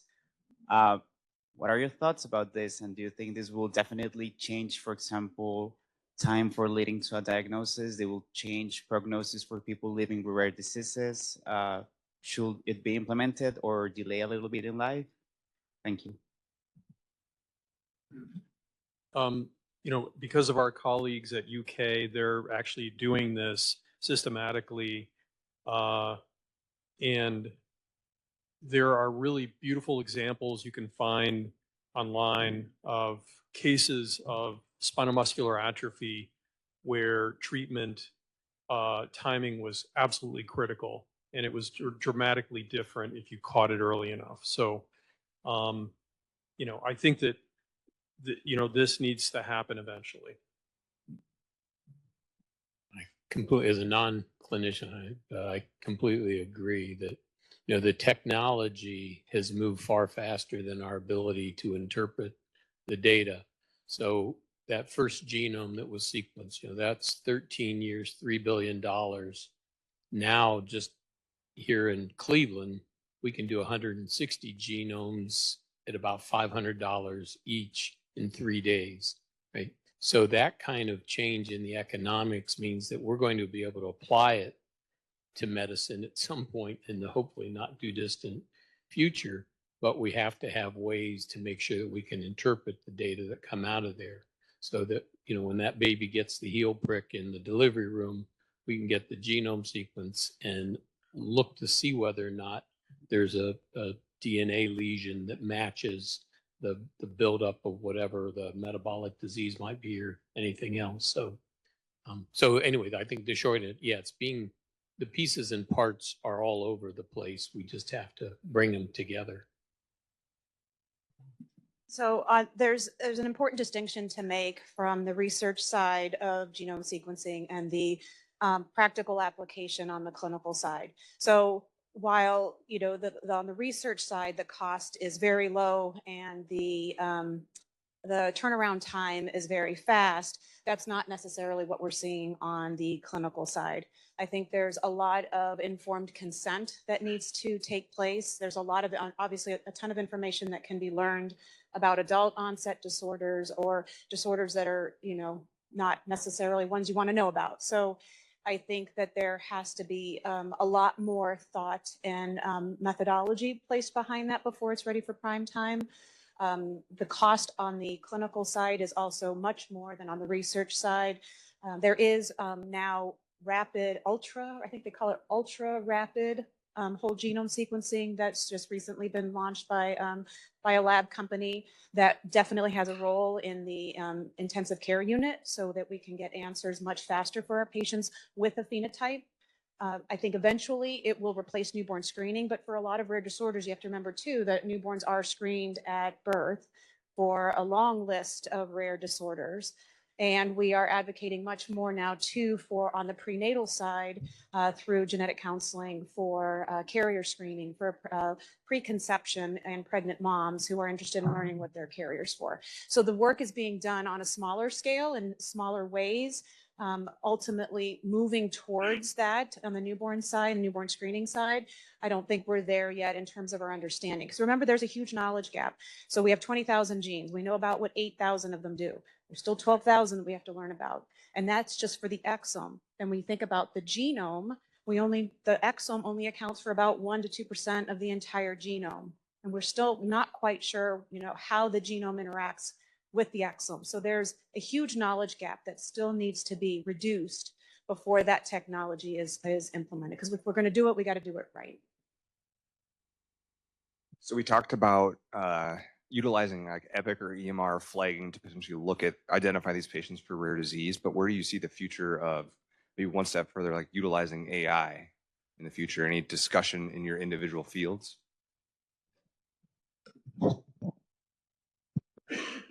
That is coming. You can't avoid it. And I think it's how you use it. So AI by itself will not be helpful. I think it has to have a lot of very clinical input. So we are actually trying to come together with an AI mechanism where you train the system, and the help that we'll be requiring would be in the analysis of the pathological specimens, because the clinical findings that is pretty clear. We don't need help with that, but the problem we have is with the pathological specimens, because at least in the area that I work, where you have these histocytic disorders, one of the biggest, I would say, challenge for the pathologist and as well as for the surgeons is when they take the biopsy, each of these histocytic disorders are characterized by very dense fibrotic infiltrate in the biopsy specimen. It's all scar tissue. And sometimes it becomes exceedingly difficult to have a good yield to even look for it. So what you do is mixed with the immunophenotype and the pathological specimens, you train the system to get a good feel of what the analysis would be, and they will give you probabilities, but it will not be signed off till a clinician puts that in context with the other lab features or the radiographic findings or the clinical course. But it is going to become a part of the diagnostic criteria, I believe, in the immediate future. It's coming. I think it's definitely coming. How we implement it will be important, maybe on a different level. For interactions on a day-to-day basis outside of a diagnosis, there's rolling out some technology to improve just like an encounter where most of us are facing a computer, but instead there'll be hopefully something listening to our conversation, typing it in the EMR, and then allowing us to have a more therapeutic relationship. These are small pieces that hopefully we can start rolling out quickly, summarizing a really dense chart, having some ability to like scan through that. I know we all face that challenge every single day. We've tried that already in some limited settings. It's amazing how difficult that is to have it in a meaningful process we've done in our inpatient service. But again, we're going to look in a year or two and just going to have dramatic progress. There's just some great hope that we can get this. I hope it really improves that relationship between the clinician and the patient. Just to follow up on the pathology, as a pathologist and having had a colleague who started a company called Path AI, essentially what they're uncovering is if you match the genetic data for a tumor with the histopathology of a tumor, often there will be a histopathologic signature that reflects a specific genetic change. So it's a more it's number one, it's a conformational data set, and maybe it gets you a little quicker to an answer in terms of therapeutic efficacy. I'm not sure it's quite being used at that level yet, but there's more information than one realizes in these images. And I think that can extend my personal belief in therapeutics development in some of these disorders, where it's often scored somewhat by various non-quantitative measures. And, I believed this before I went to Regeneron, but I was so happy that they were embracing it, which is digital endpoints.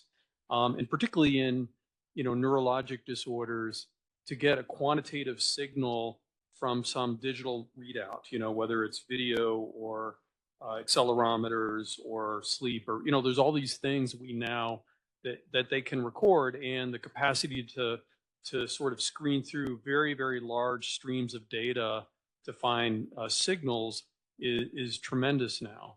And those are going to be signals of a pathologic change, which when you give a drug, there's going to be a delta there, before and after. And I think that this is going to empower success with smaller n statistics, and maybe lower the cost of drug trials in the future. Great. I do have a question in the chat that I had a few questions that I had missed before, but question for Dr. Drum. How long have we been using the illuminescence therapeutics to see where they're going in the body? Sorry, say that again, Jill. How long have we been using the illuminescence and therapeutics to see where they're going in the body? Yeah, so those little toys and tricks have been around for a long time, a couple of decades. We've just put them together in a different combination so that we could use them to detect therapeutic effects. So and the analogy I use is duct tape. You got it. You can every day you think of a different way you can use it. Yeah. Great. And a couple other questions in the chat were for Dr. Trey Montana, but who is no longer here, but I can answer them. The questions were, is his clinic that involves primary care open from babies to elderly? And the answer is yes. All ages are welcome. And is the visit time for each patient a little bit longer than standard primary care? And the answer is also yes. It'll be an hour slot versus, 15, 20 minutes or whatever is allotted in primary care. So any other questions for our panelists? Quick question. What do we tell our patients who are engaging in direct consumer genetic testing? Proceed very cautiously. I think the challenge that we're seeing is reproducibility of results. One of the lab testing companies published a paper looking at the error call rate in direct-to-consumer testing, specifically with regards to cancer genetic testing, and they found that the direct-to-consumer companies had about a 40% error call rate in their results.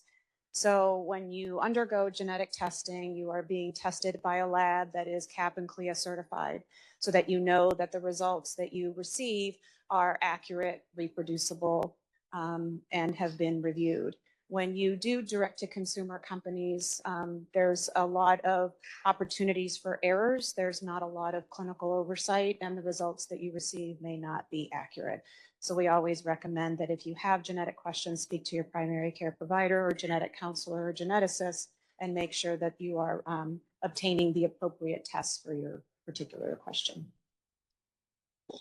I can just add on to that. One of the other, I think, maybe misconceptions or misunderstandings about genetic tests is they look for specific things. So when you get a negative result back, it doesn't mean that it's truly negative. It means that that particular variant that was looked for wasn't found.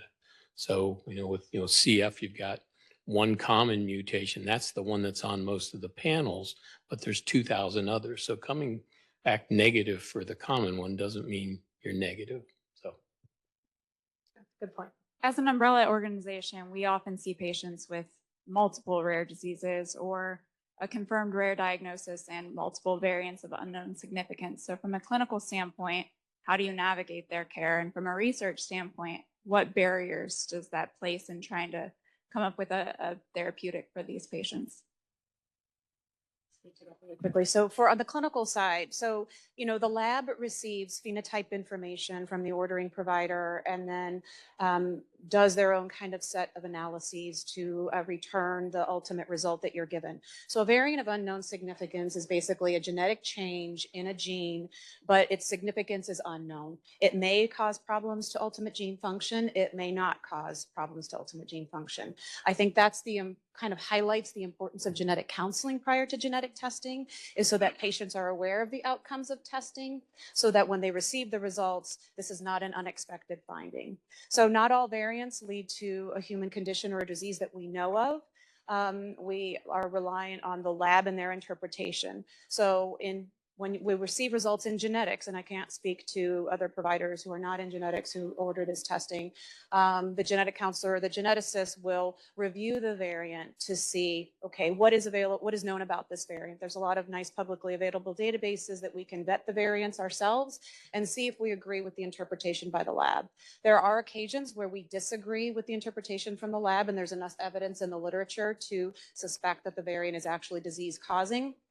If that's the case where we don't agree with the interpretation, we'll contact the lab and have a conversation why the variant was classified the way it was.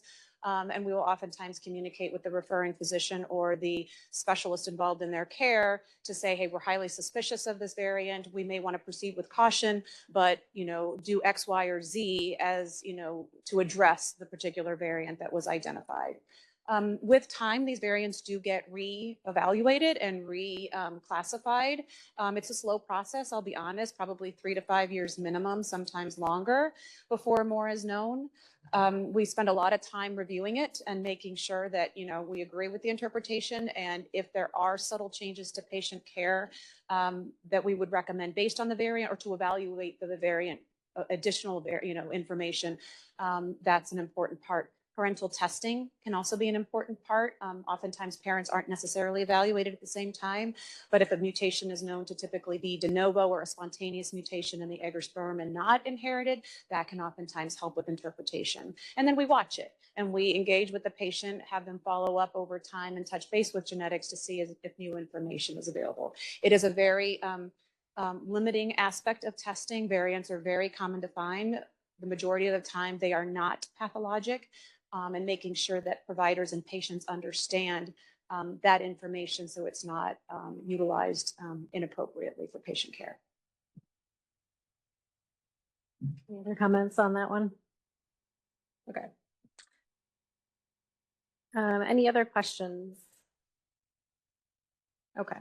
I just have one. How, as a patient if you're a patient with a rare disease, how would you go about kind of learning about what is new and what, since this field is so rapidly evolving, how would you recommend patients seek that information of what is new and what should they go to their doctor and ask about? I can't strongly advocate enough for support groups. I think that they're a great, tremendous resource for families to connect, to understand other patients' experiences. I think that what I tell my patients is that I can understand a lot about a rare condition, but living with a rare condition is very different than my basic scientific background and understanding of a rare condition. So there's practical information that can be extremely helpful for families, and just knowing that they're not alone, that that they can be part of a community that may not walk the same path as their friends and colleagues, but that understands their struggles. And I think somebody else earlier in the talks, kind of highlighted the importance of mental health support as well. And I think these family support groups can be a tremendous resource. I always tell families too, when you join these types of networks, oftentimes you hear about opportunities way earlier than your clinician might. So it really helps to advocate for the patient to have the latest information. We always caution patients, don't take medical advice from Facebook, and, be careful what you read, and always, double check the information that you receive with your medical team. But it can provide such a wealth of information and access to information if it's available, and because these rare disorders are rare and now we're kind of at that bleeding edge of science and discovery where we're, it's even rarer of the rare disorders. So finding support groups is very difficult. And oftentimes, patient families are the ones that are creating them and they don't necessarily exist. So creating that network and creating that connectivity within families with similar conditions, I think is a wealth of information and resources as long as the medical advice is vetted with their medical team. So because these are rare diseases and you don't know where the rare patient will come from, it's very hard to do a very focused approach to disseminate the information.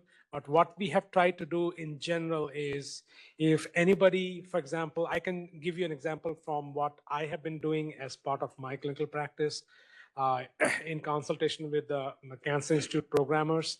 We actually have developed literally information brochures and flyers and literature about which kind of gives you an overlay of all the major discoveries and what are drug options are available. And these are deliberately designed for at the 8th grade reading level. So anybody can read and understand that. So these information materials for all the diseases that we see. So we now, out of the 84 rare conditions we see, we have it for 20 or 22 of them. And they are all housed in the Cancer Institute. So anybody coming in, if they're diagnosed or they are suspected to have a diagnosis, they're given those resources that they can use. Second of all, most of the success we have had for certain diseases, not all, it has been the ones that have been very active from a patient advocacy standpoint. So for example, for the histiocytic disorders through a consortium called NACHO, and for the Erdheim-Chester through Erdheim-Chester Alliance, and another rare disease that we see called Castleman disease, they have one of the best advocacy groups in the whole world among the rare diseases called CDCN. So they maintain their websites and we regularly go and update information on them. And we usually tell them that if you need any information, refer to those websites because they're carrying the most information. Even things like, for example, there are a lot of these rare disease patients that at the time during the COVID pandemic, a lot of these patients had questions about should they take the vaccine or not? Can it affect their immune system? Because they are on immunosuppressive drugs for the rest of their lives. And that websites had all the information for them. So it's a multi-pronged approach. And you just hope one of them does most of the work. But it's a hard thing. All right. If there are no more questions, then we will move on to our closing remarks from Chelsea Judge. And then we will break for lunch. Thank you all thank you to our expert panel. I'm so honored to close our 6th annual Cleveland Rare Disease Day. For those who don't know me, I'm Chelsea Judge, an immunologist, science hype woman, and advocate. I wish I was in person with you all, but ironically, I'm at another science conference out of town. As we all know, rare disease is not just a diagnosis. It's a series of intimate stories made up of patients, families, friendships, partnerships, fights, devastations, rallies, research, clinicians, policies, hope, and perseverance. Thank you to all of today's speakers for sharing your collective rare disease stories, including research findings, clinical cases, and human experiences. Science communication is the last and vital step of the scientific method, and that's what we're doing here today. Many thanks for this opportunity to Cleveland Rare Disease Day coordinators. This is a labor of love, I know. Because my mom, Pam Judge, is one of the coordinators, and this is a demonstration of her love for my brother and others impacted by rare disease. For the past 10 plus years, I've been a part of this rare disease community, following my brother's diagnosis of neuromyelitis optica spectrum disorder, NMOSD, which we now know is actually MOGAD, but I'll come back to that later. I'm here today as a rare disease advocate, sister, and scientist, so proud of the incredible strength of this community that's celebrated on Rare Disease Day. I'm going to speak to one of these rare disease stories. My brother found a relatively swift diagnosis that allowed appropriate medical intervention that saved him from permanent blindness and paralysis. Was there a ton of evidence-based medicine for his condition at the time? No, actually. There wasn't even an FDA-approved treatment at the time. But There was a strong, passionate community made up of patients, scientists, clinicians, families, and friends that had hope and faith that collaboration with each other could lead to better evidence generation, more precise and effective medicine, and just ultimately better outcomes for better quality of life. My brother threw his body, literally, into the ring and volunteered for a clinical trial for NMOSD right here in Cleveland. He was terrified, but he trusted the scientific rationale communicated by his sister, and in-house family immunologist, and more importantly, his amazing, compassionate clinical care team. He also knew that entering a clinical trial was a phenomenal way to push science forward and address unanswered questions for his rare condition to not only help himself, but others, his new community. Flash forward to today, and that clinical trial delivered positive results for NMOSD and was granted breakthrough designation and approval by the FDA in 2020. There are more than 3 FDA-approved treatments now for NMOSD, improving the hope and quality of life for all those impacted, including my brother. With the help of science, clinicians, loving family, and the power within himself, his disease activity is dormant, and he has created a beautiful life for himself. But as we all know, the work is not done. Improved disease state research, education, and diagnostic testing showed that my brother didn't even actually have NMOSD, but in fact, he had a more specific condition, even rarer, but similar, called myelin oligodendrocyte glycoprotein antibody-associated disease, or MOGAD. While there may be some overlap in treatment of MOGAD with NMOSD, there is still no approved treatment for MOGAD. And I share this as one example of the story of rare disease. While frustrations and difficulty linger, there is more love, hope, trust, and power in our rare disease community. We will continue to advocate for ourselves, our loved ones, and speak out for favorable policies to push research further and improve lives, including addressing health disparities. Rare is not rare. 1 in every 10 Americans experience some version of what my brother and my family have lived. I'm grounded in support by our Cleveland rare disease community that's tethered to the National Organizations for Rare Disorders and the global initiative that's Rare Disease Day. Here in Cleveland, we can see the beauty and power of collaboration from all the major health institutions, the Cleveland Clinic, thank you for hosting this year, MetroHealth, and university hospitals and Case Western Reserve University. We support each other and lift each other up now more than ever. I am really excited to see you all again next year at Cleveland's 7th Annual Rare Disease Day that will be hosted at Case Western. I look forward to hearing all the exciting updates and learning more from each other. Until then, sending love. Bye.